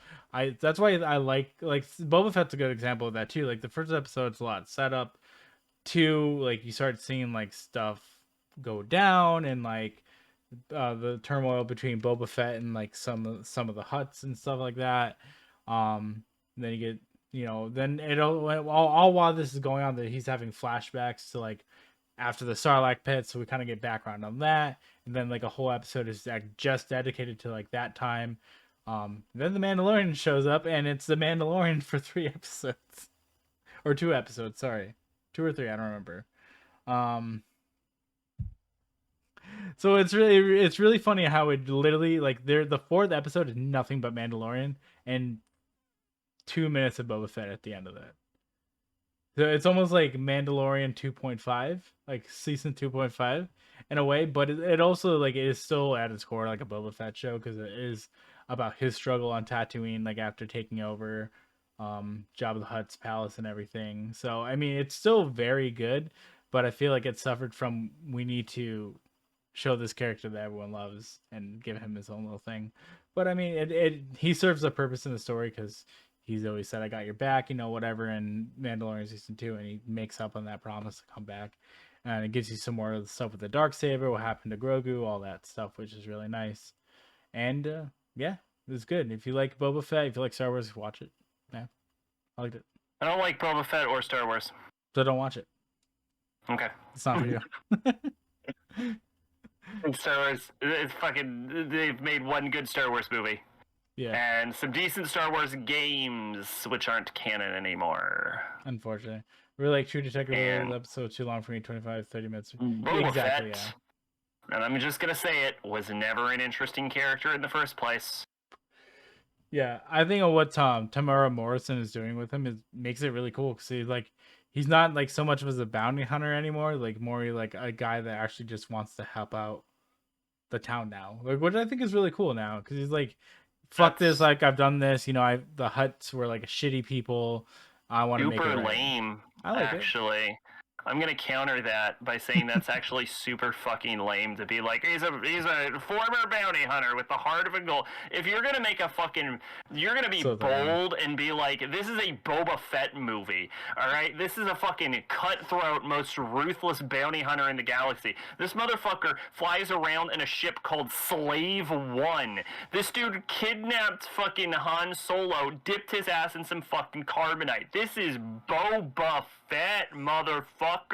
He worked for a fucking slave master slug who, when he got fucking bored, he'd feed people to a giant fuck you monster in his basement. If you're gonna make a Boba Fett fucking show, lean into that. Don't fucking rewrite the character. Make this man a fucking monster. Make me hate him and love it.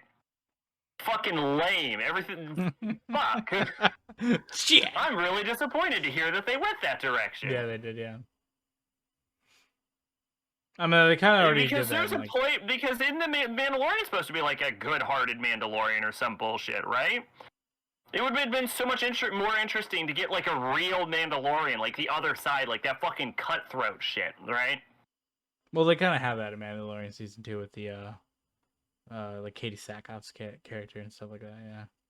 Yeah. I'll take your word for it. I'm just saying, if you're gonna fucking throw Boba Fett up there, I want Boba Fett, right? More lovable character. But yeah, it's cool. There's a lot of cool little things in it. So if you like it, if you like Star Wars, go watch it. It's cool. Yeah. It's a good tide over to Mandalorian season 3. Now, what I will say is that Boba Fett was the protagonist of a PS2 video game called Star Wars Bounty Hunter, which was pretty good, if I remember correctly. That's a very good game, actually. Yes. Yeah. Well, it's Jango Fett as dad you play as in that game. Oh, was it? Yeah, it's Jango Fett. Yeah.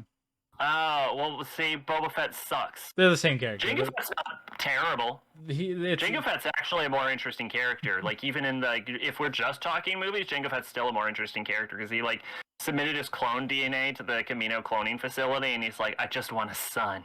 Someone to carry on my legacy. And then that's more interesting than everything that's ever been done with Boba Fett. That's fair. Yeah, they did change the name of the ship, yeah. They should have made a fucking Jango Fett show. Hold up. But yeah, it's so much better. Yeah, it's cool. Go watch it. The personality you just described sounded like Jango Fett. They're the same person. It's a clone. They're not the same fucking person. This is made painfully clear in Clone Wars. Whatever. I never watched it. It doesn't count. Oh, Clone Wars is probably better than this show. I'll tell you this right now. That's one I hear. Clone Wars is very good. Clone Wars was very good. And Rebels, I guess, yeah. But yeah. Rebels is not half as good as Clone Wars. Yeah. Boba Fett's cool and all, but, in May, at the end of May... He really isn't. He has 3 scenes, and one of them involves him falling in a pit like a dumb shit. But yeah. Obi-Wan Kenobi, however, coming out in May. So I'm very excited. May's going to be pretty stacked. He's gonna be stacked, man. We got Doctor Strange and Obi-Wan. Come on. Oh yeah, they're making an Obi-Wan. Okay, well Obi-Wan's a decent character. Obi-Wan looks. Is really Obi-Wan the good. best Star Wars movie character? I'm almost willing to say Obi-Wan might be the best Star Wars movie character. You might be right, actually. Yeah. Yeah. There Obi-Wan. is Anakin and Luke. He's top 3 for surezies. Nope, wrong one. Yeah, definitely probably gonna be. It looks really good. So. Oh yeah, skip rent or buy on this, I guess. It's a rent. It's rent. Okay, there you go.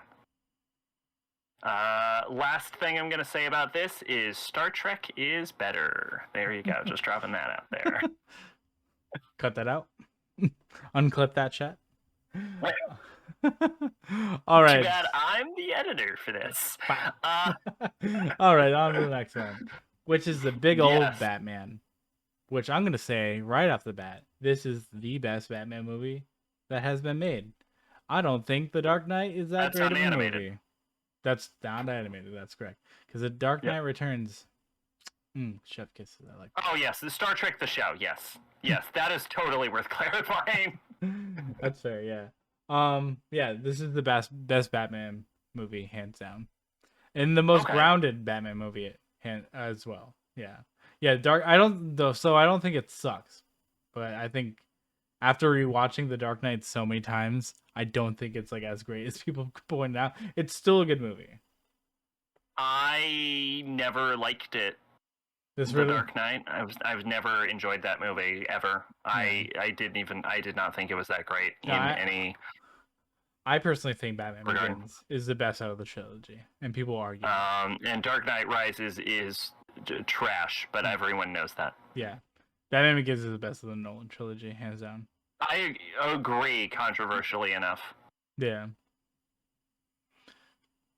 Yeah. So I want to see a movie.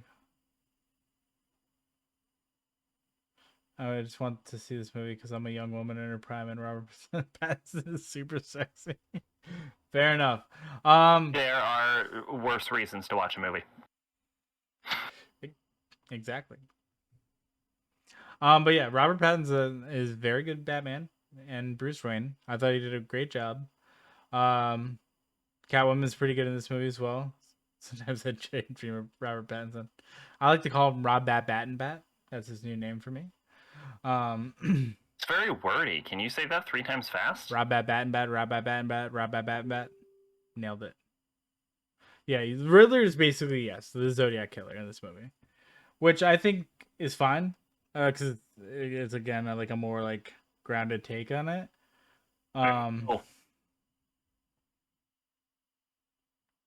The fun part about you know what, Riddler is actually a really interesting character in the comics because he's fucking crazy. Jim Carrey will always be the best Riddler. And he just likes fucking around and having some fun with Batman. Like the Riddler's not like a super hardcore criminal, and he never was. And him realizing that is actually a really interesting thing that happens in the comics. So. Yeah, it's disappointing they go grittier with a Riddler of all characters because part of the fun of Riddler is that he is less serious. Like he's not supposed to be the Joker; he's supposed to be the Riddler. I already like Batman Forever. Fun fact about Jim Carrey's Riddler and this Riddler: they are the same exact glasses that Jim Carrey wore in that movie as Edward Nygma that he wears in this movie. That's actually fun. That's a fun fact for you. So that picture right there, those glasses are the same ones that Jim Carrey wore. I'm surprised they had those glasses on hand. Actually, the Warner Brothers keeps all their fucking shit. They usually sell off those kinds of props. Yeah, like the same. Is Jim Carrey still alive? Why do I think Jim Carrey is dead? Yeah, he's still alive. What the fuck? My brain was like, Jim Carrey. He's gonna be in the Fantastic Sonic 2 movie that's coming out next month that I'm definitely seeing. I have no shame of seeing. Why did I think Jim Carrey was dead? Oh, that's weird. Oh, he's 60. Wow, Jim Carrey looks good for his age. He's 6'2". Wow. Yeah, he's really fucking tall, yeah. Yeah, he's a lot taller than I thought he was. He does not look that tall in the movies. They probably have to cut around that. Sonic 1 was good. I actually really like Sonic 1. That's why I'm actually pumped for the second one. Because it looks better than the first one by a mile. I've heard good things. I won't watch it. I do not care for Sonic. That's fair. I liked it. I like that James Marsden also just finds himself in movies with like CGI characters, and it's really funny to me that he just keeps doing it. Like he was like, "Ah, oh, I'm Scott Summers in X-Men." Then he's like, "Now I'm in Peter Rabbit. Now I'm in Sonic." It's fucking crazy, dude. Yeah, the Excuse me. poster is really cool because it's like a direct callback. Yeah, it's really good. Yeah, I liked it. But yeah, Batman. Yes, syphilis on the Batman. I Will you unmask the truth? yeah. The stand-up performance was Colin Farrell as the fucking Penguin, because you can't even Hmm. fucking tell it's him, and it's great. He plays a really good Penguin, and I'm pretty pumped that he's getting his own show because I'd like to see more of him. Because the way the movie ends, it like sets him up to kind of be like the new crime boss, which is really cool. I don't think it's really spoiled. I don't really care. You know, What, the Penguin becomes a crime boss? That's kind of the Penguin's gimmick. yeah, but that's why I feel like I can say that. Yeah. Mad Hatter would be actually really cool. Spoilers: the Joker was crazy. Yeah. I guess that's the one spoiler we'll talk about. Yes, the Joker does kind of make an appearance at the end. So Okay. Joker is in this You gotta universe. have him, I Yeah. guess. Joker is in I, this universe, I would confirmed. probably have preferred if he wasn't in it, but Yeah, it'd be weird, yeah. Played by Barry Koenig, who was in Eternals and a couple other things. I only know him from Eternals though, who I actually really thought was really good in Eternals. He was one of the best parts of that kind of boring movie. um, but yeah, Eternals? yeah, You gave that movie a positive review. yeah, but it's still boring. It's boring with when it does the visual shit. Like it's really good. You gave that movie like a glowing review. It's good. I think I gave it like a 6 or a 7, something like that. I don't remember. Who knows? Guardians of the Galaxy is the best game of all time. So, um, Yes. Don't you forget it. don't you fucking forget it. Um, yeah, but I think this world that Matt Reeves has created is really cool because it's more grounded and he's more detective-y than he's been in any of the movies, which I thought was the best part of this movie was actually seeing Batman, the world's greatest detective, do detective shit. And I think it's actually set in year 2 of his Batman career too, so he's still kind of new at it, Mhm. which is still really cool because like So a he's lot not of people. quite pissing himself anymore. Correct, yeah, like a lot of people still don't know that he exists and that he's like a real thing, and like he's just kind of working with the cops now, which I think is like a really cool thing because he works very closely with Jim Gordon in this movie, who's played by Jeffrey Wright, who's a great actor. He's awesome. He's also the voice of the Watcher in the Marvel What If stuff. Does the suit have bat nips? No. He has said so many times. I'm just saying that. Suit did not have bat nips. No. So yeah, the movie already gets points knocked off for not having the bat nips. I was gonna say that's a Yeah, full point that's a docked right there. It full sounds like point doc. I might even go a point and a half. We'll see. oof. So here's, um, but yeah, this is definitely the best Batman movie they've made, hands down. Okay. And I really like the original one with Michael Keaton. I think that's before that that was my favorite. Um, Batman Begins is also up there. But I think this one's definitely slotted itself in the best one that I've seen. Yeah, because it was a very long movie, but it was also good. I wasn't bored throughout it. Like most 3 hour long movies, like it was paced very well. Cinematography on it was great. The special effects were very good and practical too, which I liked. Because you could tell a lot of the shit like looked real and it wasn't like that CGI tinge that even though CGI nowadays looks fucking great, you can still kind of tell it's fucking CGI. Um, yeah, they said there's only like 3 visual shots in the entire movie, which I think is Visual? cool. Yeah, like visual effect shots in the entire movie. Oh, Yeah. okay. The only thing I dislike him more about a grounded field Batman is himself that I can agree. Yeah, exactly. Yeah, he's pretty like terrifying in this movie as Batman. Like he's literally just beating the living fuck out of people too. Like this Batman don't pull no punches. It's pretty crazy. I liked it. He doesn't have to. He's Batman. He's Batman. This is not like fucking Spider-Man where if he hits you, you turn to jelly. Yeah, yeah, it's true. Yeah, his Batman voice is perfect. I've Don't know why we need a Batman voice. Just be like, I'm Batman. Yeah, I know, but like, see, that's the thing. My Batman voice. He doesn't change his voice too much. Like, he just does it obviously a little bit deeper. Yeah. Unlike Christian Bale, which I think has the worst Batman voice. Oh, by a mile. Yeah. And I think I'm Batman. Yeah, if I had to do Batman voice like tier list right now, I'd probably be like Robert Pattinson, Ben Affleck, George Clooney. Face. I'll put Adam West in there because I can't. Oh, are we throwing in Adam? We're West? throwing Adam Sorry, West in there. Yeah. First off, it starts with Adam Bale's West, probably at the then bottom though. Yeah, it's probably probably Val Kilmer, then Val Kilmer, then George Clooney, then Christian Bale, and I actually no, tied for the top would be Kevin Conroy, who's arguably has the best Batman voice. But if we're talking about live action. We're talking. Well, if we're throwing in animated, then yeah, Kevin Conroy would be number one. Okay, then there's a debate to be had. I was just doing live action. Oh, sorry, Mayor Adam West, rest in peace. That's yes.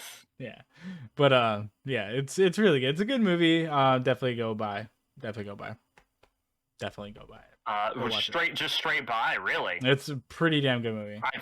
You know what? I'm gonna stop you here, not because I'm gonna disagree with you, but because I feel like you didn't sell the movie hard enough for a buy. Well, I don't want to talk too much about it. You know what? It just came out. Fair enough. It's a mystery movie that has a mystery in it, so I don't want to spoil some of the stuff. So, but can you tell us what the mystery is, at least? The mystery is what the Riddler says it is. Mysterious. Thank you. Okay. It's really good though. Like seriously, like it's probably the best movie I watched so far this year.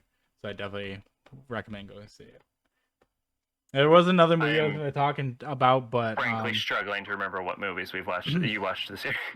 I will. Another movie I want to talk about real quick. That I didn't actually put on the topic list is The Adam Project. I'm going to say go watch that movie. It's really good. That's all I want to say. Okay. I watched it the other night. But this is better. Yeah, this is 100% better. Yeah. Okay, I would probably watch this anyway, just because I'm a bit of a DC fanboy. Dude, definitely go see it. It's really good. But I'll wait till it comes on Netflix. So wait for my review in 6 months. It will not be on Netflix. It will be on HBO Max. I will never review this movie. Just borrow my login. You can watch so much shit. We'll talk about that later. Okay. We'll talk about that offer later. Like if you need logins, just let me know. I'll let you borrow them. All right. All right, moving right along. To yes. The next one. Beck. A musician yes. I am familiar with. Have you listened to this album? I have not. I have. My friend has told me about this album. This is a Beck Mellow Gold. I like this. This is an album that I listened to because Maid mentioned it one time in my Discord. So I listened to Beck Mellow Gold on a walk in the morning. But let me tell you, the exact correct time to watch this is you go for a walk an hour before sunrise, so that when your walk is ending, sunrise is coming up. That is the correct time to be listening to this. Is like as the sun comes up, the album comes to a close. Because that is when I watched it. It was a lovely experience. This album is a trip, but it's weirdly good. I actually enjoyed it. I don't know how to describe this. My gut reaction. I'm also. I would have had more to say about this 2 weeks ago, when the podcast was originally scheduled. I want to call it psychedelic rock. Maybe that's true. I remember the vibe of this album more than anything. It is alternative rock, anti-folk, experimental rock, and lo-fi, it says. That's a lot of genres. That sounds like a Beck album, though. That's not literally a really. Beck does the thing every album where he picks like 5 to 7 genres, and he just does like a song and like He that. just does. Yeah, he just does a song like that. He's Yeah, nutty. no, actually, this was pretty good. There was I noticed that when I tried to listen to some of the songs off this album that I enjoyed while just like sitting around, not on the walk, they sounded a lot worse than when I was just straight up like chilling out and vibing. This is a vibe album. I don't feel like this is an album that you can really dig into the meat and potatoes in, but like you chill out, you vibe. I listen to this sober, but I don't know. Maybe if you're in a state where it's legal to puff some marijuana, maybe try a little Mary Jane on this bitch. If you are in an appropriate legalized state for that, it might help you out. It's not in any way mellow. This album. It is a goddamn liar. This album goes weirdly hard at times. And what I will say is like Beck does this thing where he uses this sort of like abrasive noise to his sounds, and like these like heavy distortions on his like not visuals, his vocals, but he like they don't get so distorted that it becomes like a problem for your ear. It manages to like blend into a sort of instrumental with what he does with his vocals in this, in a way that I have seen other artists attempt to do and fail completely. In fact, I think Beck is the only one I've ever seen properly implement these like just like noisy, abrasive, like mechanical vocal. I think we lost Zach for a second. Listen-toable, but the album isn't a fully like turn your brain off, like just a vibe to it kind of album, because you'll be like vibing and chilling and you'll go with the beat as like Beck is blending into the background of the instrumentals, you know, and then he'll just say something that just catches your ear that's so fucking batshit crazy that it just demands your attention all of a sudden. Like you'll be vibing out to a song and it'll be like, she can talk to squirrels, and you're like, what did you just say? And he does that the whole album. Like there's never a dull moment, because the second your brain starts shutting off, he just says something that's like, what the fuck did you just say to me, Beck? Yeah, that's Beck. You can't just drop that. And like out of the whole, and I gotta give respect to this album, because like as you're like mellowing out and you're like vibing to the album, and it's got this like this vocal distortions and it's all this like vibe, then like the second to the last song, this just like heavy beat comes on, this like almost like heavy metal beat comes on, and then Beck is just screaming in your ear, everyone's out to get you. And you're like, okay, Beck, holy shit, calm the fuck down, please. All right, there's people listening. Grandma's sleeping. Huh? It's like, grandma's sleeping. Okay, Beck, chill. Yeah. It's like, whoa, holy shit. And then he just mellows out at the end. You're like, oh my god. It's like, I felt like I had I've never done acid, but I feel like this is like acid light. Like I don't feel like this is a full-on acid trip. I feel like this is like diet acid. I can't confirm as someone who has listening to done this it. album while going for a morning walk sounds like. Yeah, I can confirm doing acid does feel like a trip. This feels like diet acid. The best kind of acid. It's when you want to go for a ride, but you don't want to go for a long ride. But you don't want to go for a ride. You don't want to go for that full experience. You want to go for a nice Sunday drive. You don't want to go anywhere crazy. Yeah, that's salvia. That's diet acid. This is salvia. Yeah. This album sounds like what I imagine salvia. Salvia. This is the sound of salvia feel. I did salvia once, and yeah, can't confirm, not fun. I didn't. Don't. I won't. Good. I'm telling you, I'm warning you. So what I have found out by reading Wikipedia is Beck made this album as a joke, and it was supposed to be his worst album, and it has become like his most famous album. That sounds like a very Beck move.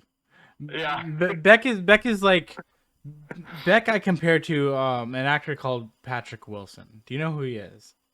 I have heard the name, but offhandedly, no. Okay. Patrick Wilson is a man that stars in big blockbuster Hollywood movies, but nobody knows who the fuck he is. He wants to be an actor, but he doesn't want to be a famous actor. He tries not to be famous.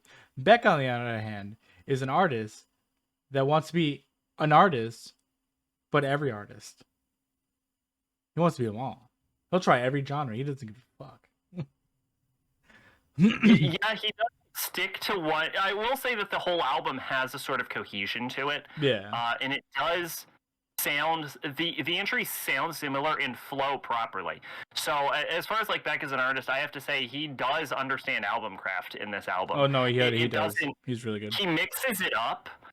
For sure, and like the songs don't sound the same, but they sound enough of the same, or they flow into each other just enough that the album itself doesn't feel like an incoherent mess.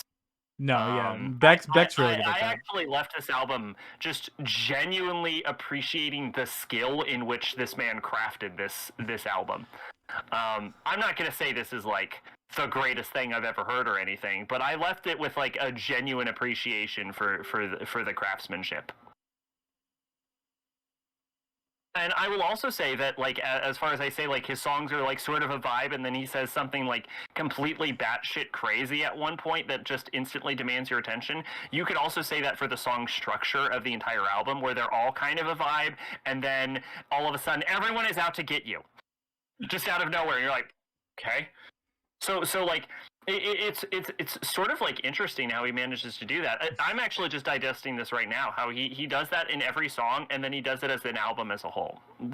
Just very good, just very good craftsmanship in general. No, Beck is one of my favorite musicians outside of the genres that I normally listen to, because obviously I've been listening to him since like radio in the '90s and stuff. So, I've never wanted to listen to one of his songs and be like, I hate this. Like he's just one of those albums, like artists I can go back to that have been around fucking forever. That like I still enjoy the music. Like there's a point where I really like Red Hot Chili Peppers, but I'm like not really a fan of them. Foo Fighters is another example of that. Like I love Foo Fighters, like whatever they do, because they've just always been consistent. But he's a craftsman when it comes to like his album work and like his lyrics too. Like even though they're crazy, like they're like fucking what's his name from like the 70s and shit. Yeah, I can't remember his name right now, but it doesn't matter. Like they're batshit crazy lyrics, but there's meaning behind it. If that makes sense. Yeah, for sure. Yeah. So he's consistently been like a good artist, but like like I said though, he just wants to be every artist. Like he just wants to dip his toes into every genre, and he has like on almost every album. Like I'm waiting for him to just come out with like a deathcore song next album, like just like a straight up brutal deathcore song. This is gonna be like, yeah, I did that once, whatever. Fucking Beck. Also shout out to him because he's also in Futurama. Good for Beck. Yeah, not Frank Zappa. Fucking the guy that you can't mumble guy. I don't remember his name. I mean, fucking. No idea. It'll come. But yeah, if you are a Beck fan, then in that case, and you have not you have not listened to this album, if you have not seen this album physically, go look at a copy and then walk away. I would definitely recommend giving it a listen to. I will say this is a solid rent. Yeah, it's good. Yeah, I'm gonna give it a listen to now that you brought it up. So I would actually recommend it. Also, keep in mind, I am not a music person. That's my job here. That is your job here, although statistically I have talked about more music than you have on this podcast.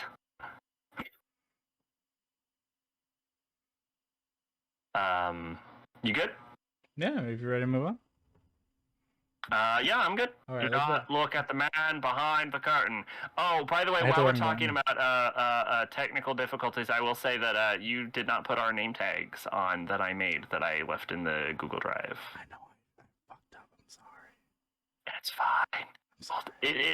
It's new tech. It's not all fully implemented. It's We have a little bugs a few times, you know. Okay, I listened to Bastard by Tyler the Creator. Now, fun fact about Bastard, I gave a probably 30-second review of this at one point in a very early episode of the podcast. My opinions of this have not super changed. This is the Tyler considers this his first album, but it's usually considered more of a mixtape. But this was basically Tyler's first outing, and it tells the narrative of a kid having a discussion with, I can't even tell if Kato is serious anymore. Because he's saying To be honest, one of my favorite of all time. like, it could be legitimate, but also I can't tell anymore.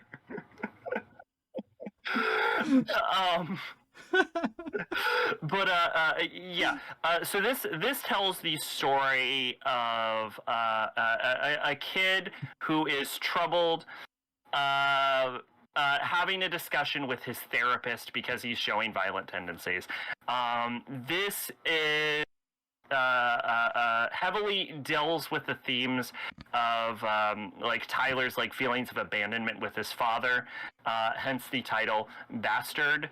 And I would say this is probably also the heaviest as far as like Tyler goes into his like horrorcore genre. I have seen people say that Goblin is more horrorcore than Bastard. I'm going to actually disagree. Bastard, to me, feels much more violent, much more gritty. And yeah, just generally dirtier. A lot of this is a very like abrasive, not like sonically but lyrically, a very abrasive album, and a lot of slurs in this, a lot of gay slurs in this, which is, I feel like, recontextualized by Tyler's like later behavior. Like it feels this isn't like something. Because this album has like a lot of contradictory lyrics where Tyler will drop an F-bomb, and then say something like homoerotic in like the next few sentences. But for Tyler, it feels more like a young kid repressing his sexuality than anything, which is why I'm not going to clown on like the lyrics of Bastard and Goblin, we did DMX, because I feel like God, that felt like forever Tyler ago. is coming from a different place, whereas I feel like DMX is being a dickhead and is totally fair game to fucking make fun of that shit then. Yeah, that was the 90s. Different time. Like Insane Clown Posse. No, yeah, it's very much like that. It's Insane Clown Posse's like horrorcore rap is usually more like horror movie-esque, whereas Bastard is more of like a realistic, like I'll drag your ass out to the curb and then shoot you kind of horrorcore, as opposed to like Insane Clown Posse's like, and then I pop out of a tree with a chainsaw. But it's very much the same genre, and that's very much what Bastard is. The album itself doesn't really have any standout songs. It's decent overall. It's an okay listen. There's some things to dig into, and it is one of the heaviest overall narratives, I think, for Tyler. Well, that's not true. I'm going to take that back. It has an overall narrative, which some of his albums don't, but overall, Bastard is an okay album. I am going to say you're probably good to skip this one. That's a skip. Next. All right, moving on. New tech. Slideshow, baby. Tell me when it's up. What's up? It's up. Okay, I then listened to Goblin, which is technically the first album by Tyler, the Creator. Now, Goblin narratively picks up where Bastard left off. It is still around the same troubled kid who is having a conversation with his therapist. But big themes about this album have to deal with Tyler coming off of the fame and notoriety, I should say, that he got from Bastard. And, you know, talking about how, like his like fashion designs and all of his like Bastard stuff and possibly his work on Loiter Squad. I'm not sure if that came out before or after Goblin. Has basically changed his life and how it affects him. And a major this also has some minor horrorcore elements to it, but I would actually argue that it is less it leans in less of that genre than Bastard did. The opening of this album is really strong with tracks like Yonkers, which is still a great song to this day, even though I refuse to watch the music video for it. And I want to say She, featuring Frank Ocean, which is honestly an even better song than Yonkers. Just very strong opening to this album, like sonically. It also, this has probably Tyler's tightest narrative other than maybe Igor.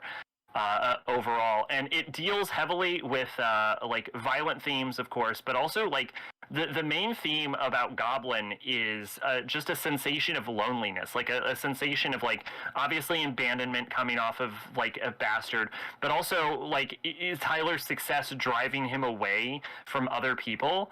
And like one of the like really powerful lines in Goblin is his line that like his best friend is now like just his assistant, you know, and that's like a sort of line that like really sticks with you. But what I will say is this album has sort of like experimental vibe to it, and it doesn't stick the landing. Like I said, the opening of this album is really strong, and the ending of this album is pretty good, but the middle of this album is rough. It just doesn't sound good. There is like one song called Fish, which has like 3 different beat switches, and I just wanted the song to be fucking over. It is It sounds fucking terrible. It's terrible. It's just fucking terrible. Exactly. And then there's one song which might also be Fish. I can't. The problem with Fish is every time the beat switched, I looked at it. I'm like, what's this song called? Because I was playing it on my phone, and I was still listening to the same song. So this might all be the same song. I don't even know. It fucking played with my head after a while. Where like because the whole point about like rap is like rhyme schemes. And Tyler constructed a verse of one of the songs specifically to not have a rhyme scheme. And he constructs it beautifully, I have to say. Like, it is an impressive feat of writing as far as like just pure lyrical ability goes, because he sets up the sentences in the verse in such a way so that the rhyme he is going for is obvious in your head. You know what word he is going to say because the rhyme comes out so perfectly, and then he chooses to use a synonym, and it fucking breaks your brain every time he does it for an entire verse. And let me say, it is an impressive feat of lyrical ability. It is also, let me be clear, annoying as shit to listen to. Yeah. Doesn't sound good. It doesn't sound good, is the problem. That's my problem with the middle part of Goblin, is it doesn't sound good. This album is like 50 minutes long. It should have been like 40 minutes long. Could have easily cut out, because he just sort of hammers home certain points. to an unnecessary degree. It's like, okay, we get it. Oh my God, move on, please. But yeah, he also talks about like his relationship with his mom in this and how he feels like isolated from her because he's always busy. He can't have any meaningful relationships with women. All of his friends are just like assistants or like hangers on at this point. He just feels like genuinely lonely, and he starts the album by like just straight up saying you, hey, none of this is real. This is just sort of like an emotional outburst. Like he just straight up says it, right? And the whole album is framed as this like conversation between him and his therapist. And early on into this album, like there's like a few distinct personalities of like Tyler. Like there's obviously Tyler the creator himself, but then there's like the kid who is abandoned by his parents, which is Ace. And then there's like the violent like Wolf Haley persona. Like the basic idea is like the therapist is talking to him to try and work out the issues with like Ace and Wolf Haley, so that like Tyler can sort of become a better person, basically, right? But like as the songs go on, the therapist's voice, the vocal distortion on distorts more and more until the point where the distortion that they use for the therapist and the distortion they use for Wolf Haley becomes indistinguishable, and it becomes like impossible to tell. So some lines of dialogue from the therapist are like, well, that doesn't sound like a therapist would sound like, but he's saying words that a therapist would sound like, and you can't tell the difference between Wolf Haley and the therapist at parts. And this is, let me be clear, not a mistake in the album. This is very much intentional. That like that Tyler can't tell the difference between help and his own violent tendencies, especially as it goes on. And as Tyler has a complete meltdown at the end of the album about like his feelings of loneliness and isolation, the album ends on like such a powerful point where everyone's like, where Tyler's like, I am so alone. There's like no one here for me, and the therapist is like, no, I'm here for you, but he still sounds like the Wolf Haley persona. He's like, I'm here for you, Tyler. I'll always be here for you. And then at the end of the album, it is revealed that, you know, Tyler, Ace, the Wolf Haley persona, and yes, even the therapist himself, these are all the same person. They are all Tyler. And that's why the vocal distortion on Wolf Haley and the therapist sounds so much alike. But what I feel like ends so powerfully with like Tyler's admission into the mental hospital at the end of the album, and the reveal that the therapist is just another aspect of Tyler, is I feel like it completely encapsulates Goblin's themes of loneliness. Because at the end, the only person that is there for Tyler is Tyler, and that is the loneliest thing of all, right? It's the perfect way to end the album. And then after like this whole ride of like Tyler's like aggression and loneliness and that ending, the final track upon the reveal that they were all the same person at the end, like finishing the story, it just plays itself out with an instrumental track. No vocals, just one long ride right to the end. It is impressive in some angles. It's just parts of this album sound like shit. So it's really strong at the beginning and really strong at the ending, but God, that middle can be really rough. They talk about like albums having like no skips, right? You're a music guy, you know what I'm talking about, right? Yes. Like you listen to an album and you never skip a song, right? No skips. Everyday was problem, yeah. What I would say with Goblin is it is a rent album, provided you skip some songs. It is a rent with some skips in it. Because definitely there's this like Fish, for example, which I'm not a fan of that song. Enjoy, kiddo. Enjoy. You deserve it, King. Yeah, that's Goblin. It's a rent, but skip some of the songs in the middle. All right. It is good. New tech. Next one. Tell me, we're on it? Yep.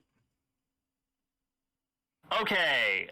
Tyler, the Creator, Wolf is another album I've listened to. Who'd have guessed? This finishes up the story of Tyler talking to his therapist, who is, of course, him still. And this one is actually a lot lighter on the narrative, it feels like. But I feel like it's a good place to end. I have seen debates that this album is supposed to take place before Goblin. I don't think it is. I think this album very clearly takes place after Goblin because it like ends Tyler's journey and his sort of like, it doesn't end his problems, but Wolf very much feels like his road to recovery, like the end of the character arc of the character he is playing, which I suppose is Ace in this case. But yeah, it's about like young Tyler talking to a therapist, and he meets another kid whose name I don't fucking know or care about because he barely matters. And that kid, who is distinctly not him, has the same violent horrorcore tendencies that Tyler displayed in Goblin and Bastard. And as the album goes on, Tyler dissociates with this person, and he moves on to, you know, basically become a better, more put together person. And that's basically the narrative that Wolf tells. Obviously, Tyler talks about his usual stuff, like how he's like pretty successful now, especially coming off of the Goblin album. And, you know, theories of isolation, and he gets those homophobic slurs in there, you know. You gotta be offensive. It's a Tyler album, for sure. But what I will say about Wolf is, as far as, like, Tyler's albums to this point, Wolf is the most listenable. Like, the worst song on this album is, like, a 6 out of 10. That's pretty good. Like every song is like pretty good on this one. What I will say is the best song in this album is like a 7 out of 10 now. So it's like they're all pretty good, pretty decent, but there's no track off of Wolf I can remember that like stands out. Like the best parts of Goblin are better than anything that's on Wolf. But it's a pretty good album to listen to. You know what I'm saying? Like it's listenable. You know, I enjoyed listening to the album. It's just like there's not a lot to latch onto or talk about with this one. You know what I'm saying? Yeah, no, that makes sense. Yeah. I would say this is a good rent album for sure. Definitely not a buy, but this is a good rent for sure. Willing to move on. All right, moving on. Slide. We good? Yep. Okay, this is Tyler, the Creator's album, Cherry Bomb. This is his most controversial album. And his worst rated album of all of them. This is the album people like the less, although some hardcore Tyler fans will claim that Cherry Bomb is one of his better albums, and you just need to listen to it like 10 times and it'll become like your favorite one. And I'm like, no. No, I'm not going to listen to Cherry Bomb 10 times. I will not do that. Cherry Bomb is an album with like one good song. I know some people will argue and be like, it's got 2 good songs. What about Smuckers? And I don't really like Smuckers. I like Death Camp, and that's about it. This is my least favorite Tyler album. The beats on this album can actually be pretty abrasive and pretty noisy at times. And I would tell you what this album is about narratively, except this album is so poorly goddamn mixed that I cannot hear a single fucking thing Tyler is saying on it. It was mixed in a basement on a Mac. It was mixed in a blender or something. I can't fucking hear anything. The instrumentals completely overpower Tyler. I have no fucking idea what Cherry Bomb is about. All I know is I was not a fan. This is a skip. Just straight up skip this one. And Tyler will to this day defend Cherry Bomb. It is not good. This is his worst project for sure. Alright, I'm willing to move. Alright. Sliding on over to the next picture, baby. By the way, once we're done with these Tyler reviews, I have got to go to the bathroom again. Why don't you just go pee now? I have been drinking so many diuretics. Just go pee. You have like 4 more left. No, we're good. Okay. Okay. Tyler, the Creator, Flower Boy, originally titled Scumfuck Flower Boy. I like the first title better.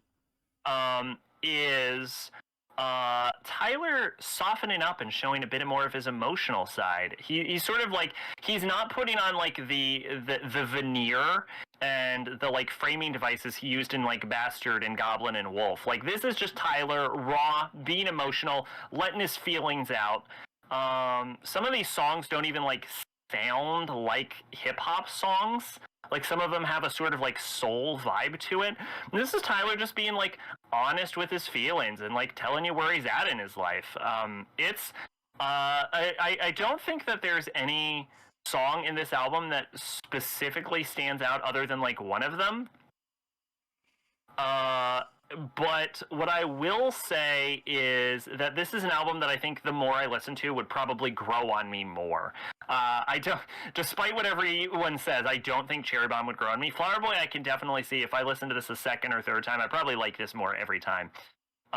What I will say is that what is sort of notable about Flower Boy is with the song Garden Shed, Tyler sort of like hints at his sexuality.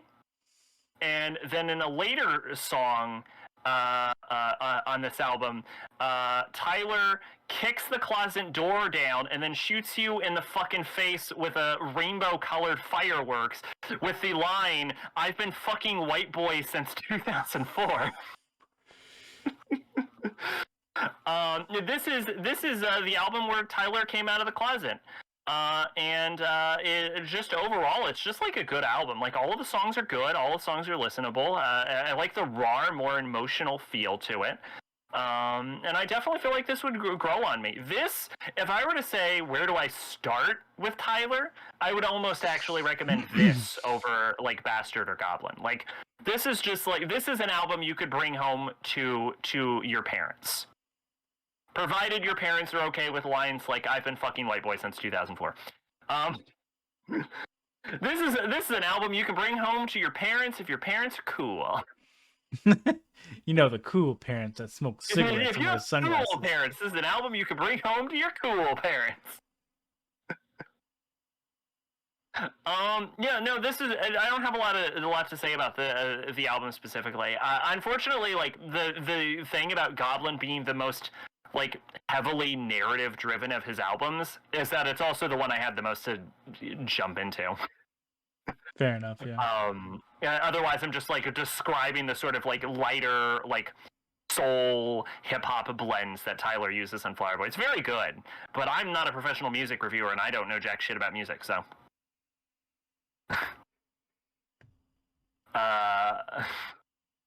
Yeah, moving on.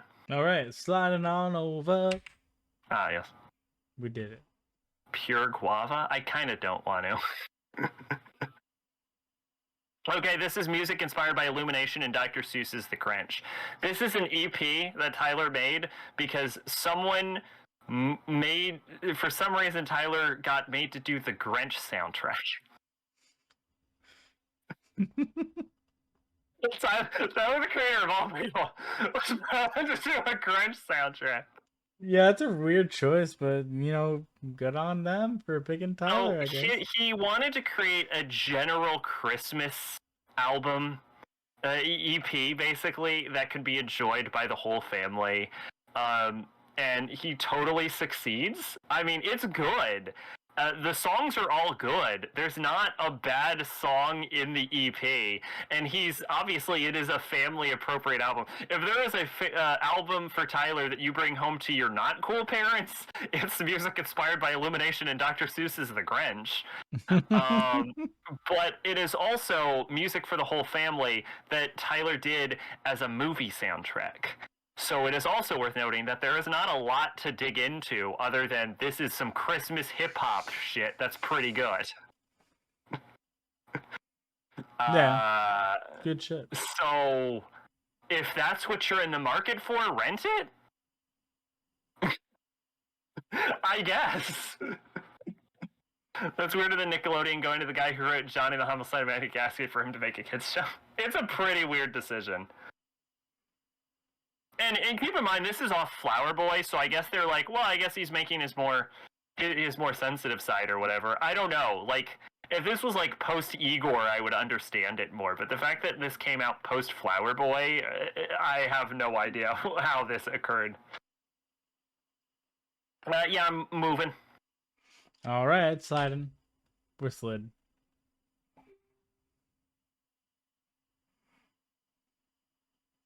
Okay, Tyler the Creator, Igor. Now, Tyler won a Grammy for this one, actually.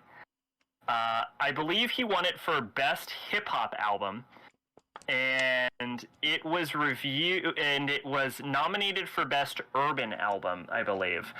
And what Tyler described it as a bit of a backhanded compliment because he describes Igor as a pop album, and they say that he was put in the hip hop and urban category because he was black. And well, he didn't say he was black. He said like people like me. So I guess you can interpret that as like hip hop artists or you know being black or I even like being like LGBT. I don't really know how you want to interpret this. But what I will say is that yeah, this is not a hip hop album. This is not a hip hop album. It's just not. The fact that I'm okay with Igor winning a Grammy. It should not have won Best Hip Hop Album, for sure. That makes no goddamn sense. Wikipedia describes Igor as a hip hop, funk, R&B, and neo soul, and I can definitely agree with R&B and neo soul, I suppose. Not that I have any idea what neo soul sounds like, but if this is what neo soul sounds like, I would totally believe that. Tyler raps in this album has, let's see if I can find out how many tracks on it. I can't. 12 tracks. This song has 12 tracks. He raps on like 2 of them. Like, you tell me how that makes it a hip hop album. Kind of, Igor is most definitely not a hip hop album. Thank you. Yeah, no, this is not a fucking hip hop album. Just straight up, he raps on like 2 of these tracks, and 2.5. Like he does 1 rap verse in like a soul song at one point. I will say after he came out in Flower Boy, there's like a sizable, not a sizable, there is a small but vocal part of Tyler's fan base that says like Tyler's not gay, he's just trolling. Igor is an entire album dedicated to his romance with another man. If he's fucking trolling, he is goddamn committed to the bit. I mean, yeah, Igor is one of his like more concept albums. Probably the first one really since like a Goblin. The whole album just tells this story of like this like illicit romance with like this other man. Like they're together, and I get the feeling they like kind of like broke up, and the guy started seeing another girl, and Tyler goes to like a sort of dark place. In part of this album, in like New Magic Wand and stuff, which is a metaphor for a gun, obviously, where he's talking about like he's gonna kill him, he's gonna kill her, and he goes through like this whole arc of like this like emotional distress and like coming to terms with like his feelings and getting angry, and like towards the end he like ends up. With the song like are we can we still be friends, or are we still friends, are we still friends, where like at the end he's like satisfied to just be like friends with this guy. It's a really heartfelt, just a strong concept album. This is another album that I enjoyed, but I feel like I would enjoy more on a re-listen, you know, where I like sort of digest it more. This is an album I definitely feel like would grow on me. It's functionally, I would say, probably his best album. And I can totally understand why it would win a Grammy, but not a hip-hop Grammy. That's because, fair. Again, this is not a hip-hop album. It should not have been in that category in the first place. But this is very good. If you were to say, I'm not a hip-hop fan, I would still recommend Igor, partially because it's not a hip-hop album, partially just because I think it's a good album, like, just worth a listen. I would just genuinely recommend Igor as an album, like more than I would recommend Igor more than the others, even if it wasn't necessarily my favorite one. Igor. Also, shout out for Tyler the Creator having some of the best cover art. Made said he has the worst cover art. I'm not being sarcastic. It's literally funny to me. I don't know why. It's Okay. terrible, but I think it's supposed to be like that. Yes. Yeah. All right, next one. Yeah, I'm willing to move on. Slidey Slidey McGee. Oh, Bastard and Goblin had terrible covers. Fair enough. All right, next one. Next one. Tyler the Creator, call me if you get lost.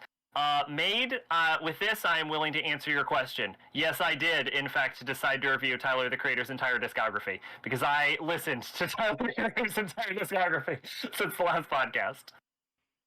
Okay. Call Me If You Get Lost is Tyler's latest album. And this is sort of, I've heard this described as a victory lap coming off of Igor.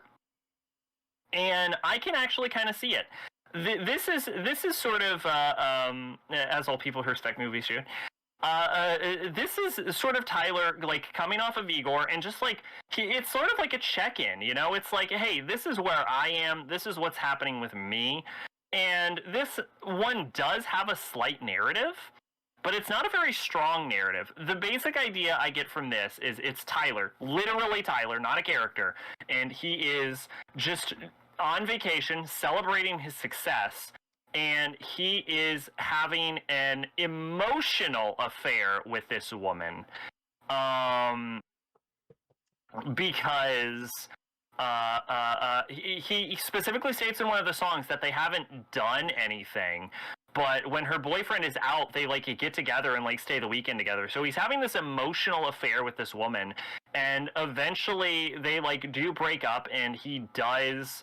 And she like does go back with her friend, and Tyler is like conflicted because like he loves the girl, but he also, you know, like doesn't want to hurt his like actual friend who she is like officially dating.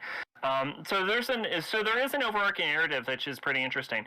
I would say that this one, by the way, is a hip hop album. By the way, he did get back on the hip hop train. His like flows are pretty good. Like on this one, he's probably like his best as a rapper in general. Just like his flows, his lyrics. Definitely a lot stronger in this one. This is the album where like this is if like Flower Boy and like Igor are like training arcs where like he went through character development. This is where Tyler shows off what he learns basically, and he takes like the lessons and he learned from making the previous albums and comes into this. And I'm not going to say technically this is as good as Igor because it isn't, but it definitely takes elements from it, and it's I would actually say that this is my favorite Tyler album. And were I to revisit a Tyler album, it would be this one because like although I wouldn't say like this album has like his best songs on it, it's overall just really good. It's a really good listen. Like there's some good vibes, some good bops, some good flows. Just a real Russ and Shuriken album. Yeah, this is a Russ and Shuriken album. This is definitely my favorite Tyler album. I just genuinely good on all levels.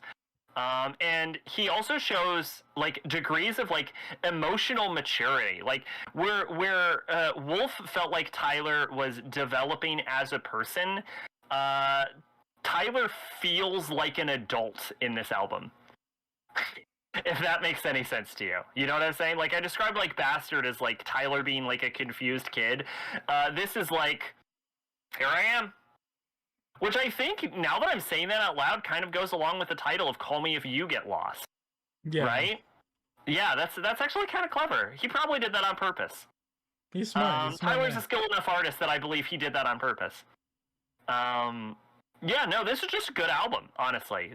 This is my favorite. Probably not technically as good as Igor, but just a genuinely good hip-hop album. This is for sure Rent. For sure. Rent it.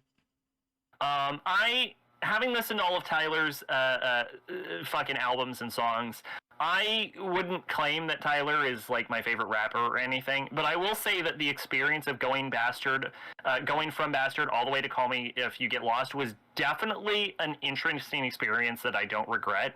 And I will say that he definitely has more positive like songs and albums and projects than he does have negative ones, and it's especially the arc that Tyler you feel as a person through his music from Bastard to Call Me If You Get Lost is really interesting, I would say.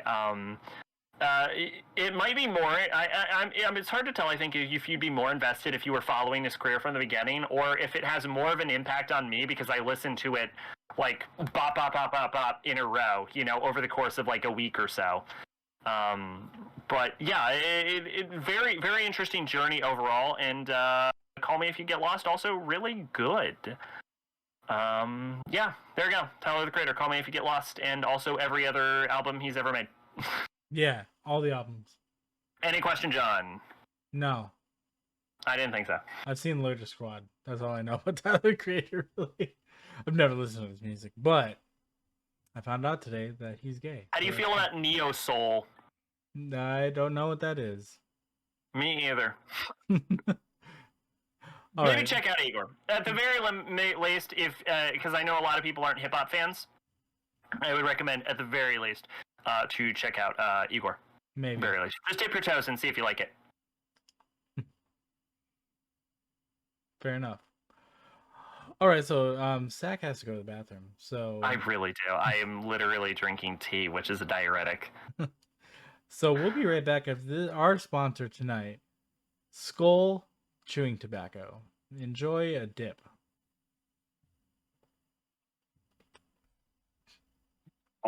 Hey, we're back. Mm-hmm. That's a really loud coughing clip, and I love it. Oh, all right. We're good? We're good. I guess we're moving on to the next topic.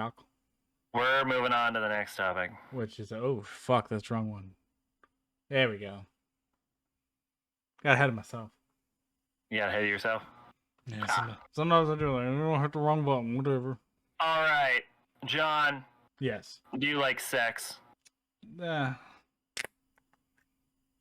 Do you like houses? Yeah. Do you like 6 sexy individuals, nymphomaniacs shoved in a house together and locked in? I mean, I ain't gonna say no. I'm sorry. And check out the Onion series. Yes, that's the Onion. Sex House. Okay, you had me at the Onion. Which is, huh? You had me at the Onion. This is an online horror, psychological horror comedy created by the Onion called Sex House, about like 6 sexy individuals who are, you can just find it on YouTube, by the way. It's literally on YouTube. I think I linked it even in my Discord, who are locked in a house together. And when I say locked in a house, I mean they straight locked the door and they cannot escape and they will not let them in. And this show goes places as this like reality TV show goes completely off the fucking rails. I don't want to spoil it, but it goes places. And you are not ready for where it goes. Space? No, because it's a psychological horror series. Space is scary. Not psychological scary. That's If like you're stuck in cosmic space, horror. I mean, maybe, maybe psychologically you're stuck alone in space is scary. I guess, but no. Moving on. Anyway. Yeah, no, so this is sort of like a parody of reality TV shows, and then like 10 years later they literally just made this actual show. Like Netflix made this exact show. They made this exact show, but they weren't joking. They locked a bunch of nymphomaniacs together in a house. On Netflix? Yeah, they did. What show is this is real.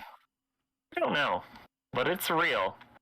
So Is it's that one the of case those of the like Onion did it life first? imitating art things, because like the Onion makes this show to show you how fucking stupid reality TV shows are, and like how exploitative they are, and then Netflix is like, what if we do that, but like we do that? It reminds me of a lot of like an anime I really enjoy, which is Isekai Smartphone, which is a parody of like dumb bullshit isekai tropes. But then like fucking Masters of Ragnarok comes out and then just does it for real. It's like that basically. That's hilarious. Fucking Masters of Ragnarok is so bad, by the way. I mean, Anyway, yeah. The problem with any sort of like psychological horror comedy series is that it's very easy to spoil. Um, so just watch it. It'll take you maybe an hour, and it's just I on have that YouTube. time. I have that time. If you can watch this podcast, you can watch Sex House. Is what I'm telling you. That's fact. You heard it here first. Yeah. That's it. That's all I had to say about fucking Sex House. That's all I had to say about fucking Sex House. Fucking. Fucking. If you're goofy, yeah, you'd be comes shucking. recommended. I would say go ahead and rent that shit, but like literally, actually, just do it because it's just on the Onion YouTube channel. Just fucking do there. it, dude. Just fucking do it, It's bro. literally provided by the creators for you. You're not even like pirating it or anything. It's just like here is the thing. Do it. All right. All right. The return. Yes. The thing. Black Bolt. Is it up? It's up. I can't even see it. Yes, Anime Rematch 2, Black Bullet. This was the second dart, and also technically the first dart that ever followed the rules that we currently use for Anime Dartboard, which is a maximum of 350 minutes, and English dubbed. Totally unintentional that this followed in, because originally it was just chosen at random, and this one was literally just pulled off my random list. I'm doing the intro for Rematch because Rematch is my own little segment. So I guess, John, what did you think of Black Bullet? I'm gonna be real with you. I completely forgot to watch it because I forgot about the rewatch. Okay. Well, I'll be real with you, Zach. I completely forgot about that. That's fine. It's fine. Here's what I'm going to say about Black Bullet. This show on the rewatch was not as good as I remembered. I'm not going to lie to you. I remember it was really great when I watched it the first time. It is not as good on the rewatch. It throws out terms that you're just expected to know, and it doesn't explain them. They are mostly self-evident, but that doesn't make it better. It's very exposition heavy in certain key parts, and parts of the show are just like needlessly edgy. Like there's edge, and then there's the amount of edge that this show gets. Then there's fucking like bombing children kind of edge. You know what I'm saying? We went there. No, yeah, it did. Yeah, the main characters. Everyone was supposed to watch this anyway, so this is a fucking book club. Full spoilers on. Yeah, the main characters like meet a bunch of like children, and they end up teaching them. And they like become like little school teachers, and you know you find out about all their hopes and dreams, and then the next episode they get fucking bombed and killed. Neat. Yeah, it's fucking heartbreaking. I will say that the like cruelty and hostility of the people does make at least a degree of sense, because the children are infected with the Gastrea virus. But it does go a little far at times. And what I will also say is that the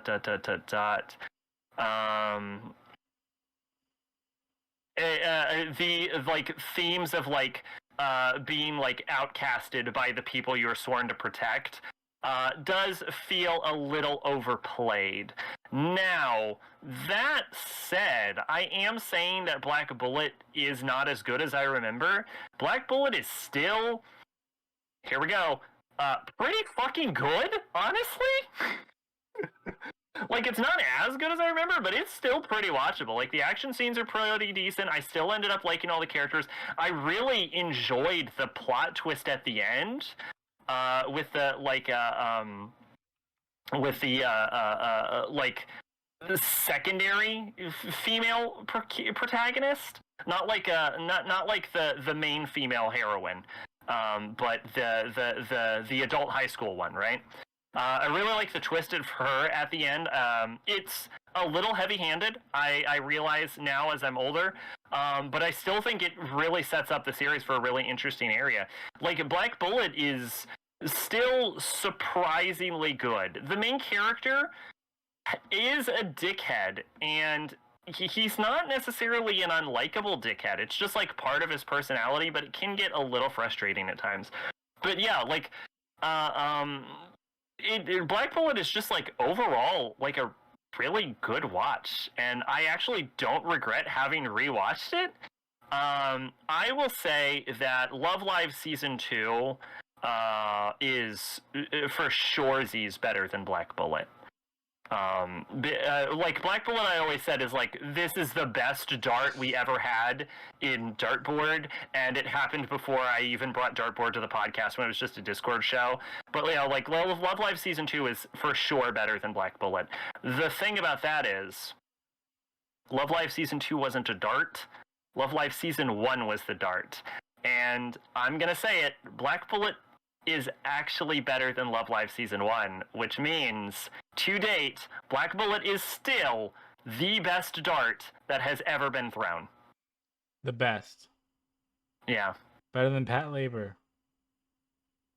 Yes. You still mean Skycrawlers. Damn it. One day I'll get it right. One day you'll remember it was called Skycrawlers. See, I hated that movie so much I can't remember its name. You deleted it from I your literally memory. just fucking alt F4'd it out of my memory. Like a 5 or a 6 or something. That's still not good. So I mean, you gave it like a 6, I think. 6 is like all right. 6 is like this is fine. It wasn't danger territory, you know. Mhm. Yeah, 5 is like, I don't know, you know. I don't know. Black Bullet. Best Dart. It is still the best Dart, yeah. I'm sad. No, I will say, if you watch all of Love Live Season 1 and then Season 2, that's a better experience than Black Bullet. But the biggest, I think, disappointing about Black Bullet is that it sets you up for a sequel that doesn't exist because the author stopped writing the novels. Wham. Yeah, you know how that be. I hate that. That's like my least favorite. If I'm into something and it doesn't have like a second season, I'm like, bro. Yeah. Like Beast Wars. And it won't get one because the author stopped writing the novel. Same thing happens to Haruhi, by the way.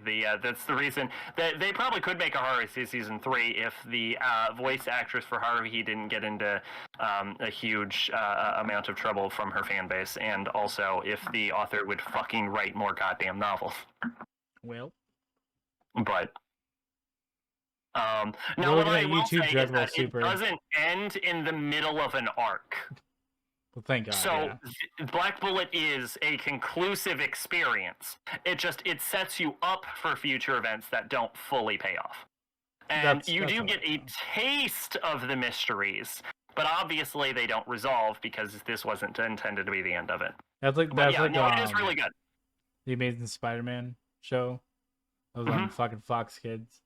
Like, it sets up a whole bunch of stuff for like another season, and then it's like, we're not making this show anymore. Here's a shitty copy called Spider-Man Unlimited, and you're gonna fucking hate it because it's stupid, and I hate it.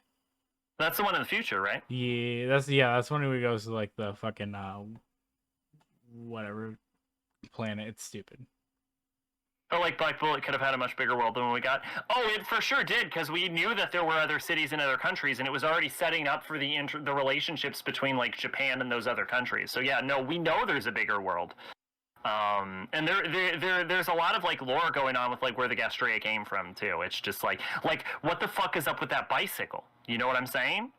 We don't know. Like, is it made from like people's memories? We'll never know because the author stopped writing it. Steel? Aluminum? I'll never know. No, you nailed it. She had sex. Well, It was exactly what happened. but I can never work in Japan at least once over. Yeah. Because I can prove that I did it at least once. 10 years ago. No, you fucking nailed it, mate. She got blacklisted because she had sex. That's nutty.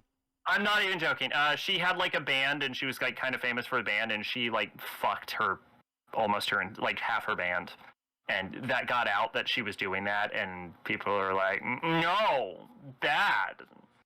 That's it. That's the controversy. Oh, that's not even that bad. Yeah, apparently, it's enough that she got fucking blacklisted. Fair, fair, fair. And it's also, I want to say, I don't even think her band's that big. I think it was like 2 or 3 people. Oh, that's not bad. Yeah. Yeah, Japan's entertainment industry is awful. Well, they don't get paid a lot, but they make good shit. It was like 25 yen per like fucking like cell or something like that. The animation people get or something like that. It's like stupid low. No, it's less than that. It's 3 to 5 yen a cell. Okay. Which is slightly under a yen is worth less than a cent because 100 yen is not worth $1. But yes, 3 to 5 yen a cell, which is fucking crazy. Yeah, that's pretty crazy. That is depending on studio, depending on project, and probably depending on animator.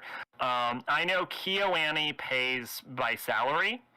KyoAni recently closed their store, but reading their listing got me. When I heard KyoAni was closing its store, I got like really worried. Like they're closing their home office and their store, but I don't think KyoAni is going out of business. At least I'm pretty sure, unless they lost a colossal amount of money in the fire. I don't think KyoAni is going out of business. I think they're closing the one location, and visiting their website seems to suggest that they're intending to like remodel and rebuild it. So I think it's just a temporary closure. That's good.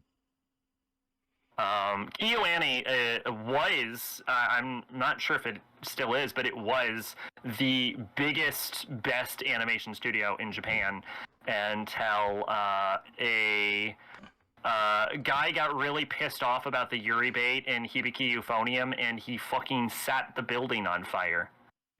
Normal stuff. Normal way to deal with it. I believe he started on the 2nd floor, which is also, fun fact, the same floor that they had the nursery on. Oh, wow. He's crazy. No children were killed, though. Okay, that's from what I understand. But I think like 3 people died or something. Don't quote me on that. I'm not a super expert on this. It looks like they were given $2.3 million to help the employees. That's pretty neat, though. From Japan and the others. 34 people died from the fire and 2 more died at the hospital. That's fucked. Yeah. Fun fact, Japan is one of very few first world countries with the death penalty. So that guy is going to be fucking murdered. Oops. Yeah, I think she still does a few voice acting gigs here and there. Mappa, Wit, and Bones are some of my favorite. What I will say is, like, people give Mappa a lot of credit. Kyoto Animation is better than Mappa. Just straight up, they are just better than Mappa.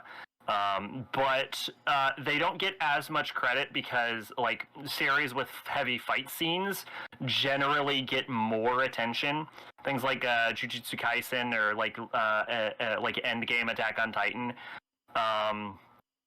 And so people like look at the like fight animation Sakuga from like Jujutsu Kaisen, and they're like, "Look at this shit! This is why Mappa's the best studio." When like straight up, like far and away, Kyoto Animation can outperform Mappa if they need to. It's just they don't make shows that get as much attention because they don't make shows with as much fight scenes in it, which is like the most popular genre of anime. We like the punchies. We like the punchies. Oh, by the way, I actually watched Jujutsu Kaisen. Yeah? Yeah, it was good. Yeah. I'm gonna go see the movie probably Wednesday or something like that. Just came out in theaters. Oh, for the record, Jujutsu Kaisen is fucking gorgeous, by the way. It looks really nice. Yeah. I just because fucking Kyoto Animation can outperform Mappa. I don't want to say Mappa's a terrible animation. Mappa can fucking drop it. Don't get me wrong on any level. Mm-hmm. Jujutsu Kaisen is so goddamn gorgeous. Madhouse is good. Trigger is also good when they're not making hot garbage. Like, they're good animators. It's just their later projects have been not good. Oops. Yeah. Mappa still has the greatest animation I've ever seen in their movie Redline. Excuse me. I've never seen a single animated anything outperform the animation in Redline. And I think that speaks for itself because they almost went bankrupt making it. Worth it. Yeah. Although I would say latest Mappa works probably outperform Madhouse. Madhouse used to be like top dog of fight animation, but I feel like Mappa has actually surpassed them at this point. Oh, I watched like Wandering Witch Elaine while we're on this like animation tangent, which was done by like C2C or something. That was fucking unbelievably gorgeous, like shockingly good. Wasn't it C2C or something? Yeah, C2C. Yeah, I don't know who C2C is. They were founded in 2002. Just honestly, I'm like flipping through the rest of the stuff they did, and it's not even that well animated. How the fuck they dropped Witch Elaine, I have no idea, because I'm looking at their other anime right now and nothing they have is on that level of animation.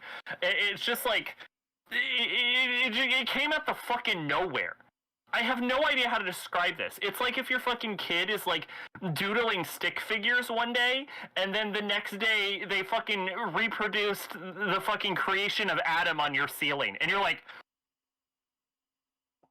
what? Where did this come from? That's what Wandering Witch Elaine is like for C2C. Anyway, yeah, my hero is Bones. Okay, are we good to move on?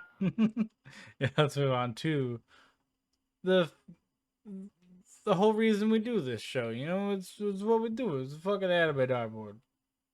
I would like to say to that, you always call it like the main event, and now it's like the reason we do this show. I would say the entire purpose of this is just to be a segment. That's fair too. You have made it the star of the show. Because I had a funny segment idea today, but I forgot what it was. So I have to go back to the thinking board for that one. It was really good. I thought about it at work. I forgot to write it down. Rap, nursery rhymes, and other silly things. No, I couldn't figure out that one, but there was another one. I told you I didn't think you could. I'll figure it out. I would recommend some Eminem lyrics. Yeah, that's where I was gonna go. That is gonna be your cannibal corpse, I assure you. Yeah, I can't remember. He has a song that is just straight up a nursery rhyme. Exactly. It's a Mockingbird, which is, by the way, one of his better songs. I agree. Actually, that's my favorite CD of his. Eminem. CD or yeah. Like the whole CD. Okay. Yeah, the Eminem show, yeah. I forget what Mockingbird was on. Pretty sure it was on Eminem show. Was it? Regardless, that's my I'll take your word for it. That's my favorite Eminem album, regardless. Anyways, yeah, it's the main event because, yeah, I forgot the other thing. I gotta start writing things down. That's my problem. Oh, hey! You forgot something. Hold on, we have to go back to Black Bullet. Back to Black Bullet. Because we need the next dart for Anime Dartboard Rematch. Oh, that is right. Hold on, let me pull up the Chrome. It was it's supposed to be. It says Encore, but that doesn't sound right to me. That is not. No. Why is that not coming up? Hold on. It was off Encore. Oh, weird. Hmm. Why is this not coming on? Oh, I was getting Encore mixed up with Curtain Call. Why does it? I hate when it does that. It's so annoying. Oh, now it's not even the right size. Hold on. Fine, whatever. It's good enough. All right. So now we're going to the rematch, okay? Here's a rematch. Got it all loaded. Professional streamers. The fucked up thing is I like at 7 o'clock I set all this up so it was perfect. We've had nothing Okay. but fucking Don't issues. forget to shuffle, shuffle, shuffle. Oh yeah, shuffle. But when you do it, you have to say shuffle. Shuffle, shuffle, shuffle, shuffle, shuffle, shuffle, shuffle. And click the You're spin. only supposed to do 3 shuffles. Oh, I did 5. That's fine. Yeah, as long as it's shuffled, I guess. Yeah. All right, I'm waiting for it to catch up on stream. Okay. I'm waiting for it. Oh, what's it gonna be? Maho Senso. Oh, jeez. All right, what is this delightful fruit? For anyone who doesn't notice, the entire list is that.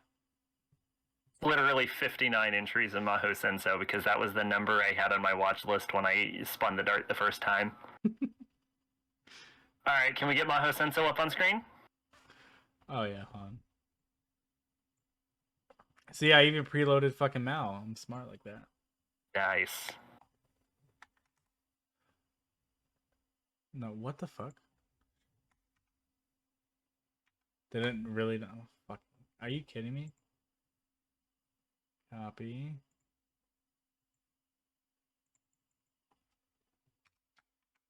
There we go. God damn it.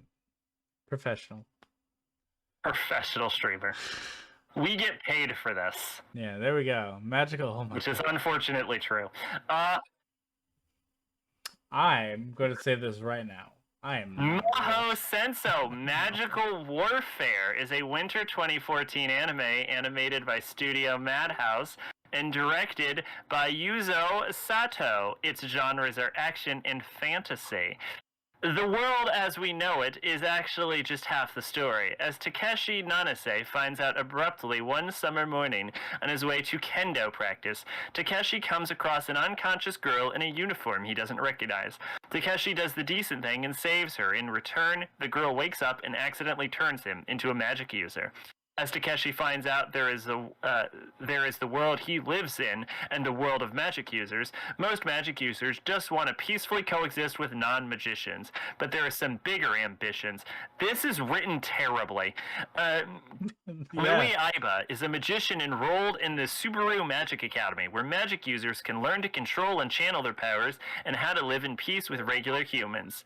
After his fateful encounter with Mui, Takeshi and his newly magician friends Kurumi Isoshima and Kazumi Iida decide to enroll in the Magic Academy as well. All 3 friends have their different reasons for fighting on, whether they're fighting to escape the past or catch up to the future. They wield different kinds of powers, which they must learn to harness in order to fight off the Ghost Trailers, a group of magicians who are willing to use violence to assert their superiority over humans. Pursued by the Ghost Trailers, and his friends must train to become stronger, face the leader of the Trailers, and prevent the beginning of the Second Great Magical War. Maho Senso adapts the first 7 novels of Heishi Suzuki's light novel series of the same title, and I believe that it stopped.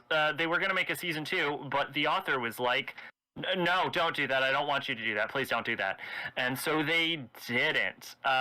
The reason I wanted to watch this is because the title caught my attention, and it reminded me of a AMV for Tokyo Ravens, and I partially got it mixed up with Tokyo Ravens.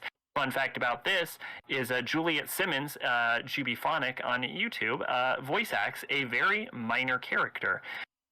This is also the very first dart that we discussed on the podcast way back in episode 1. John, what are you feeling about Magical Warfare? As you can see with my very good 3-star rating, I'm not watching this again. Okay. Well, I have some great news for everyone then.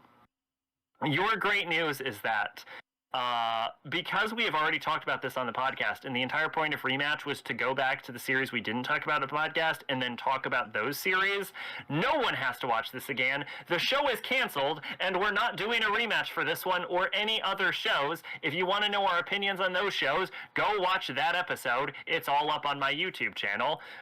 We're done. The show is canceled. We did it, guys. We did it. We did it. There was an entire show just to re-review The Servant Service and Black Bullet. That was it. That was the show. We were never going to do Magical Warfare. We got you. Get fucked, Sec 2022. Basically. Also, get fucked for me, too, because I'm not watching that garbage again. Nobody is. The fact that I have to look and at no it. one should have to.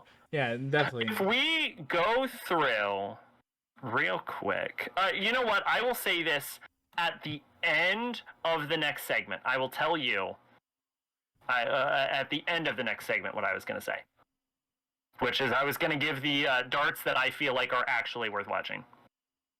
That's fair. All right. Dartboard? All right. Now on to the main event because I forgot about the other event. So this is the main one. This is the re-intro. Zach, what is Anime Dartboard? Nope, you're hosting. Anime Dartboard is our monthly book club where we watch an anime that we pick at random. The rules are it has to be, what is it, 150 hours, right? It's 150 hours. Dear God, yeah, no. So One Piece. 350 minutes. 350 minutes. Yeah. See, this is why I fuck it up every time. By the way, I will have to say, in a lot of past podcasts, I have said 500 minutes. That is super, super wrong. It is 350 minutes. Every time I have said 500, it has been completely incorrect. It is 350 minutes, which is about there's a little wiggle room on that, but it's around 13 episodes maximum. But sometimes it's a movie, sometimes there are OVAs, and sometimes there's like this is a 6-episode OVA, but every episode is an hour. It's a thing. So it is a thing. Yeah. So those are the rules. Mm-hmm. This month. And also English dubbed. You forgot that. Yeah. Oh, yeah. English dubbed because I don't have the attention span to do subtitles. Mm-hmm. So we made that a rule. Thank you.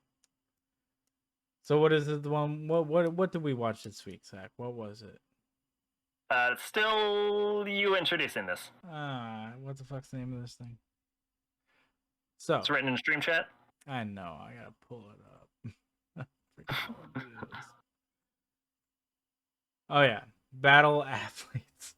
That's what I forgot. It's a terrible title. It's an OVA. And yet weirdly descriptive. Yeah. Battle Athletes is about... The reason it's Battle Athletes OVA, by the way, is to differentiate it from Battle Athletes TV. Yes, which is the one I accidentally watched. Until I realized I was supposed to watch the OVA. Okay. I was like, you didn't watch the OVA? Because the TV is different. Yes. It was a pain in the ass to watch OVA. I could not find it anywhere. But I did it. Well, hopefully you figured it out eventually. I did figure it out about 3 weeks ago. What I remember about the show? Absolutely nothing. Okay. So Battle Athletes is honestly, it's pretty good. It's a pretty good show. It's not great, and spoilers, it's not better than Black Bullet or Love Live. I mean, it's not that good. It's not like the best art we've ever seen or anything. Sometimes it's bad, this show. Sometimes it's really bad, but like so bad that it's good. Yeah, I remember liking it. I just don't remember. It's a likable show. Yeah. Episode 4 can be a little boring. Where they're like stuck in the satellite that's collapsing. I think that episode gets a little boring. It's weird. The episode with the highest stakes is also the least interesting. Yeah.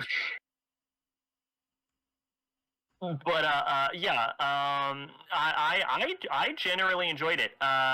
There's a lot of funny moments. The voice acting is terrible, but sometimes it's fun terrible. The plot lines are stupid. I enjoyed all the characters. The one thing I wasn't sure about is the plot twist that one of the girls was a boy the entire time Saw it coming. and didn't know it? I didn't, because it didn't make sense. There had to be a twist somewhere, Zach. It didn't make sense. That whole scene was nonsense, and I'm going to explain to you why that whole scene is nonsense. Because he walks out and he's like, I thought all girls had dicks, right? Except for, do you remember the end of episode 1 when the fucking one of their team members like strips fucking naked straight up in front of them and then does a dance? Yeah. Now think about that line. Oh, I thought all girls had dicks. What? How? How did you think that? Why would you think that? How have you seen no evidence to the contrary? Like in episode goddamn 1. All girls have dicks, bro. By the way, not a boy in the TV series, I found out. Controversial, maybe. This also did come out in 1997, so. They fucking the TV series only came out like a year after that. Yeah, which I watched. 97, yeah. No, months. The air date was by months. They fixed it in a month's time. Well, good for They're them. like, this was really stupid. Yeah, no. Honestly, it was just. I would describe it as just dumb fun. I really don't think there's not a lot of meat and potatoes to dig into this. It's just dumb fun. Fun fact: it was actually supposed to be a game before it was an animated project. Yes, I did know that. Fun facts. Fun facts. Trivia bivia. There you go. I got it. Oh, also, fun fact: they released a fucking season of Battle Athletes. You're not gonna believe this, in 2021. Yeah, that's the one I watched. Oh, on accident? Yeah, it was on Funimation. So I watched it, and I'm like, I don't think this is the right one. This looks very current. This looks very like this came out in 2021. Yeah, then I looked at like when it released. I'm like, huh. Mistook this for Daikon opening animations 4. I get that. But yeah, from what I remember of it, I enjoyed it. I wasn't like a huge into it, but I was like, this is watchable. Can't blame you. Yeah. Yeah, I think I actually watched this with my kid. Mhm. So. And you probably could, because it's not super overt about anything. No, it was fine. Yeah. Mhm. She watches. It's a sports show at heart with some like etchy humor in it thrown in. Yeah, I'm gonna make her watch Berserk soon, so it should be fun. Okay, well, if that's acceptable, then Battle Athletes is A-okay. No, I would not show her that for a very. I was gonna say, if Berserk is on the table, you can pretty much throw in most things. There's not a lot of anime that go further than Berserk does. Yeah. The other day she's like, can I watch Goblin Slayer? I'm like, no. No, you may. Yeah, that's a good answer. Yeah. Have you seen Goblin Slayer? I have not, but I know what happens in it. I've heard it. Okay, yeah, that's a good answer to be like, Yeah. No, you can't.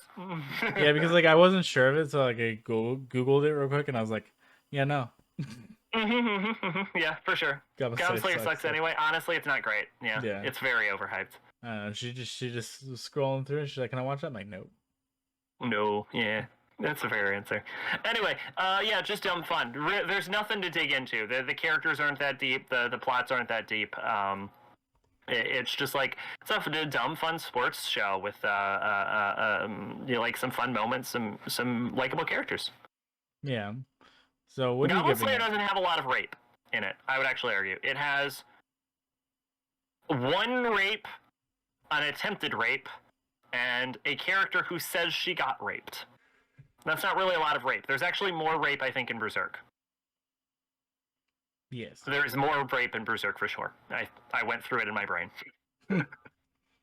That's fair. So what are you gonna give this? This is a 7 out of 10. Yeah, that's what I gave it. Mm-hmm. Boom, live rating. Yeah, it's good. It's not Black Bullet. It's not Love Live Season 1, but it's good. It's worth watching. I don't regret watching this in any regard. Yeah. Oh, I have to complete it too. It's also not like this is probably no one's favorite anime. There's one guy that's like, hell yeah. Actually, Mal will show me the stats on this. This is 6 people's favorite anime. There we go. That's 5 There more you go. people than I expected. It's not a high number. Okay, yeah. Just real quick though, before we spin that next dart, I'm just gonna go through all of the darts now that we've reviewed all of them, and I'll just give my ratings for them. Starting from the bottom, and now we're here. Lowest rated Taboo Tattoo, I gave a 3. Wait, you gave Magical Warfare higher than Taboo? Yes. Taboo Tattoo is awful. What did I give it? It's so awful. I don't even remember what I gave it. Next up is Rompo-Kitan Game of Laplace. I gave that a 4. John actually liked that one. Fun fact, John complains about Anime Dartboard, and yet he has statistically given all of the shows higher ratings than me, except for like 1 or 2 of them. Yeah, but to be fair, Guardians of the Galaxy is like a 10 out of 10 perfect game. It's my favorite game. That is very true. It is the greatest entertainment media property of all time, and all others are shamed by its existence. Not better than The Dark Knight, but definitely up there. Yes, which is why Taboo Tattoo is only 30% of its greatness. That joke will never go away. Just so everyone's aware. It will when I get bored of it in a few months. Okay, Rompo-Kitan Game of Laplace, I gave that a 4. John gave that a higher rating, by the way. Remember, I think it was like a 6 or something. Sounds right. Maho Senso Magical Warfare gave that a 4. God, that's deserved. That show sucks. Skycrawlers gave that a 4. John gave that a DNF. Yep, that was fuck that shit. Jiku Tensho Nazca Dimension whatever Nazca gave that a 4. John also gave that a DNF. Kaido Kaisatsu Pat Labor gave that a 4. I remember John gave that one a 5. Mm-hmm. Paranoia Agent, I gave that a 4. I remember you also gave that one a higher rating than me. And also, fun fact about this, I've described Paranoia Agent as my lowest rated 4. It is as far as a 4 as I think you can get without hitting a 3. I genuinely I find that show unpleasant to watch. Momode Lollipop gave that a 5. You gave that a DNF. Mm-hmm. Mahotsu Kaitai, I gave that a 5. I don't remember what you gave that. I think maybe a lower score. Maybe a DNF? I don't remember what you gave Magic Users Club. Did you rate it on your Mal? Yeah, I'm trying to find it. Yeah, you gave it 4. You gave it a 4. Boy and His Beast, we both gave that a 6. Wizard Barrister's Benmeshi Cecil gave that a 6. John gave that an 8. Servant Service, I originally gave a 7, and then that's been downgraded to a 6 after Rematch. Oharu Machine Gun, we both gave that a 7. Maria the Virgin Witch, we both gave that a 7. Gekko Garashi, we both gave that a 7. Kononaka ni Hitori Imoto Gairu, which is My Little Sister is Among Them, Naikamo, we both gave that a 7. Eve no Jikon, I gave that a 7. I don't remember what you gave that. You might have given that a higher score. No, we both gave it a 7. Taiho Shichozo, we both gave that a 7. Battle Athletes, OVA, both gave that a 7. And then Black Bullet gave that an 8, and I still argue that it is the best dart we've ever thrown. And then Love Live School Idol Project gave that an 8. It is the only other 8 other than Black Bullet on all of dartboard history. And John, of course, gave that a DNF. Teehee. All right. So, are we ready to go with this one? Because I have the board all jumbled up. All right, let's do it. Uh-huh. Shuffle. Excuse me. Shuffle. Shuffle. Big money, no whammies. Why are you spinning the board? It's Magical Warfare again. No, it isn't. Oh. It's... What is this? New What the fuck is this? This is Saikai Suru Kado. What's the English name? I will tell you when I figure it out. What the fuck is this? Could you translate that for me, sir?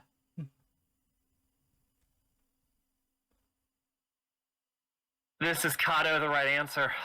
I didn't know this was on the list. Oh no, I didn't know this was on. Oh no, I didn't know this was on the list. Oops. Well, oh God, why did I have this on the list? This can go one of two ways. Oh God. All right, what hentai are we watching? Oh, it's going the bad way. I didn't realize this was on here. What is it? John, that's the manga for Nazca you have marked. Yeah, as no, drop. I know I had to fix that. Okay. This is Kato, the right answer. Spell it? Kado. Oh, the right answer. I assume it's this. Yep. One of these days, I'm terrified that I'll actually accidentally have a series on here that isn't actually dubbed.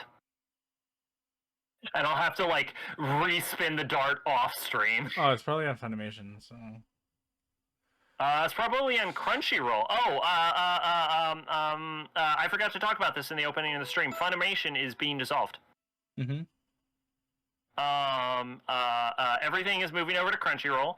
Get yourself a Crunchyroll account, and then you'll have everything. I have a Verve account, so it covers it. Yeah, Verve is being dissolved. I'll get a Crunchyroll account. Yep. You'll have everything that isn't on High Dive. Which actually works out great, because then you can just get High Dive, and it's the same price as what a Verve account would be, assuming you only get it for like one person. Like, you get the cheapest Crunchyroll account, and then you get a High Dive account, and that's the price of a Verve account, and then it's more than was ever on Verve, actually. Okay, that's interesting. It's not on here, but only the trailer. Good to be on Crunchyroll, it says. All right, I'm checking that right now. So yeah, read the description. What's it all about? Yes. Okay, Kato, the right answer, is a spring 2017 anime done by Toei Animation, which has suspended all operations temporarily. Not sure if you've heard about this. Have you heard about this? No. Toei is just straight up not making or releasing anything right now because of the hacking. Oh yeah, I did hear about that.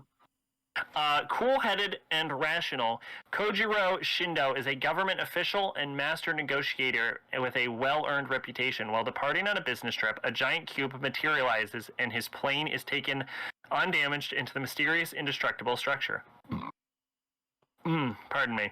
As Japanese authorities attempt to identify the cube's properties and origins, Shindo encounters an otherworldly entity known as Yahu Kui za Shunina. Shunyana, who materializes in the form of a human man. He assures Shindo that the passengers are not in any danger and requests help in negotiations with the human world. Hailing from a higher dimensional universe known as Novo, Yaha Kui Za Shunina is able to transfer information between Novo and Shindo's universe through a cube called Kato. Despite having these unfathomable abilities, he does not appear hostile. Instead, he announces that he has come to the world with only one intention: to advance humanity, starting with Japan. There is a prequel to this, what I will say right here, which is called Episode 0. It is apparently premiering on Amazon Prime, it says. But it says its licensor is Funimation, so who knows what's going on with that. Which I think I forget if you're supposed to watch this before or after. You're supposed to watch it before. Yeah, you're supposed to watch episode 0 before you watch Kato, the right answer. So if you have the option to do that, you might want to try. But keep in mind that only the 12-episode series is the specific dart for this. Okay. You said it was on Amazon. I already got it in my Crunchyroll, so. Yeah, okay. Kato, the right answer. I remember when I did my 2017 Sacking Mal, back when Sacking Mal was called Picking Shows, that I skipped over this show, and I have since heard that the show is complete goddamn dog shit. But I heard a description of the plot that sounded vaguely interesting that made me want to try and dip my toes in and try to watch it. I wasn't aware this was on the list. If it was, I would have removed it. This won't be fun. Well, that's my expectation. It's got an average score of 6.76, so who knows? So it's a coin toss. It really is, yeah. So let's look at our stats real quick, I guess. Let's see. 10s, 33.9%, 9s, 8.2%, 8s, 19.4%, 7s, 29.0%, 6s, 19.6%, 5s, 10.2%, 4s, 5.6%, 2s, 2.2%, 3s 2.2%, 2s 1.1%, 1s 0.8%. So by and large, most people give it an 8, 7, or 6, and that's probably why it lands on a 6. If people don't like spam 10, then it doesn't tend to hit that high. That makes sense. So it is a coin toss, so it might be decent. We'll see. What are you feeling on this one? It's a coin toss. It sounds interesting, but... the thing about Kato that it landed here is because the premise sounds interesting, so it's all about delivery. That's true, yeah. So we'll see. Yeah. We will see. We'll see. But anyways, that's been another fine episode of the Cold Topic Podcast. So, Zach, where can we find you, man? Where can we find you? Where are you at? Oh, yeah. You can find me on my Twitch channel. I will theoretically start streaming again relatively soon. I still want to make sure that my computer is fully ready to go. It seems to be mostly working, as evidenced by this stream. And I'm a busy person. I got a lot of busy person shit to do lately. But I will do my best to at least dip my toes in to streaming maybe late this month, maybe a little bit in April. But yeah, streams are probably going to slow down. But I'll stream when I can. For sure, Ace is what I will tell everyone of that. But yeah, I got a lot of irons in the fire right now, unfortunately. Well, that's always good. You know, it's a shame, but you gotta do what you gotta do, right? Mm-hmm. I will do my best to keep this podcast rolling, however. Hell yeah. Oh, but not talking about my Twitch channel. If you look at my anime channel, Shouting Through the Chorus, where I review anime, a lot of exciting changes coming up for that channel, which I am willing to announce right now in the twilight hours of this stream, unfortunately, which is Water is going on indefinite hiatus because I am phasing out the show as a concept and replacing it with another show called Popcorn Reviews. So you know how Water, you've seen an episode of Water at least, right, John? Yeah, I've seen a few. Yeah. You know how I review a whole bunch of anime in one old big ol' episode, right? Yeah. So the idea of Popcorn is that I don't do that, and instead it's just one show per episode that lasts maybe a minute and a half. That way people don't have to scrub through a bunch of stuff they don't care about for the one thing they do care about. And also, it helps with the searchability. It does. On YouTube and watch time retention. It definitely does. So yeah, I'm probably going to be doing that. I also have a video that I've already written a script for. It's going to be a scripted video. It's going to be a redo of my most controversial video ever, which was Art is Objective and I Don't Care, and the video will be called Art is Objective and My Scores Don't Care. Something like that. I have the script down. I just need to record it and get it edited out. So yeah, look forward to that. That's probably coming. There's only 2 weeks to watch all of Kaido, The Right Answer. So I genuinely do not think those videos will be up in time. I just straight up do not think they will be up in time, but they are coming over the course of probably April, maybe, is when we'll start rolling them out. Fun. And what about you, John? What's up with you? So yeah, content-wise, I work on so many different things, it's hard to keep up because I never finish them. You're constantly putting out content. That's what I always say about John. He's always how does he get time to make all those videos and release all those songs, do all those like paintings. He's constantly active on the Instagram and the TikTok, and on Tumblr even. He's got that Tumblr game on lock.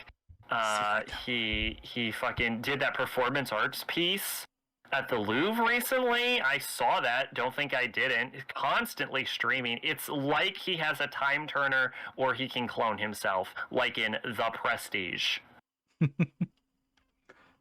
Good call out. Good movie. I like that movie. Yes, I am gonna try to start streaming at least 3 times a week. That's my goal. Real active. If you message John on AOL Instant Messenger right now, you'll get an immediate reply. You won't even know how he's doing it. You won't even know. It's like there's 6 of them. I can hear Chris Hansen knocking at my door. Like, why are you using AOL? But yeah. So yeah. This isn't even a pedo bust. Who the hell uses AOL anymore? Yeah, it's kind of weird. I'm just genuinely concerned for your health. Yeah, I do have some video ideas in the works. I'll probably never get to them, but I do have them as ideas. I also have 8 to 9 videos that I'm working on currently. So eventually one of them will get done. That's my update. Eventually some of them will get done. Probably when I teeter off the Elden Ring game, honestly. That's been honestly, kind of same, right? Yeah. I have a very bad problem when I get stuck on something. I'm like kind of stuck on it. So when I get my work done, it's when I don't have a game or something that I'm watching. That's when I get stuff done. She's probably someone's grandmother. But yeah, we should be streaming tomorrow or if not Monday, definitely. And I might be able to actually pop in. Yeah, it'll be fun. We will be playing Elden Ring. My computer seems to be working. Yeah, Elden Ring's on the docket. We're gonna just run through that game. We're not gonna do any crazy amount of stuff. We're just gonna run through it. Really, I'm not gonna go and 100% it. I'm basically doing it to get one of the endings. So that's what we're gonna do. We're gonna get the ending that we need, and yeah, that's gonna be it. Before we go, does anyone want to hear a preview for Popcorn? Yes. Okay, here we go. Upcoming episodes: Horimiya, Kirby Right Back at Ya, School Days, Bubblegum Crisis, Jujutsu Kaisen, the girl who screams love at the boundaries of the world, Cautious Hero, No Guns No Life, No Guns No Life Season 2, Wandering Witch Elaine, Mushoku Tensei Season 2, and honestly, right now I'm working on Sword Art Online Alicization War of the Underworld. It's a lot. So there we go. Yeah, I had fuck all to do when my computer was broken, so I just watched shit on my Xbox. Fair. Oh, and played Valkyria Revolution, which, God, that game is not good. I got it on, like, sale for, like, limited edition for, like, $10. And, because I played, like, a few hours of Valkyria Chronicles, and I'm like, Valkyria Chronicles is pretty good. I'm gonna try a Valkyria Revolution. Fuck, it's so bad, dude. It's so bad. But yeah, that's what we're up to. So if you want more, you know where to find it. Yep, links in the chat from me, which I don't know why I bother, because everyone in chat already knows me and where to find me. And you obviously know where to find me. I have been Sacrabalic, your Envoy of Hope. And I've been ConquertheJohn. And I guess I'm doing the outro despite not hosting, and I will see you next time. We'll see you next time. Bye. We love you. Smooches. Fucking, where's the end string? God damn it. Don't cut this out.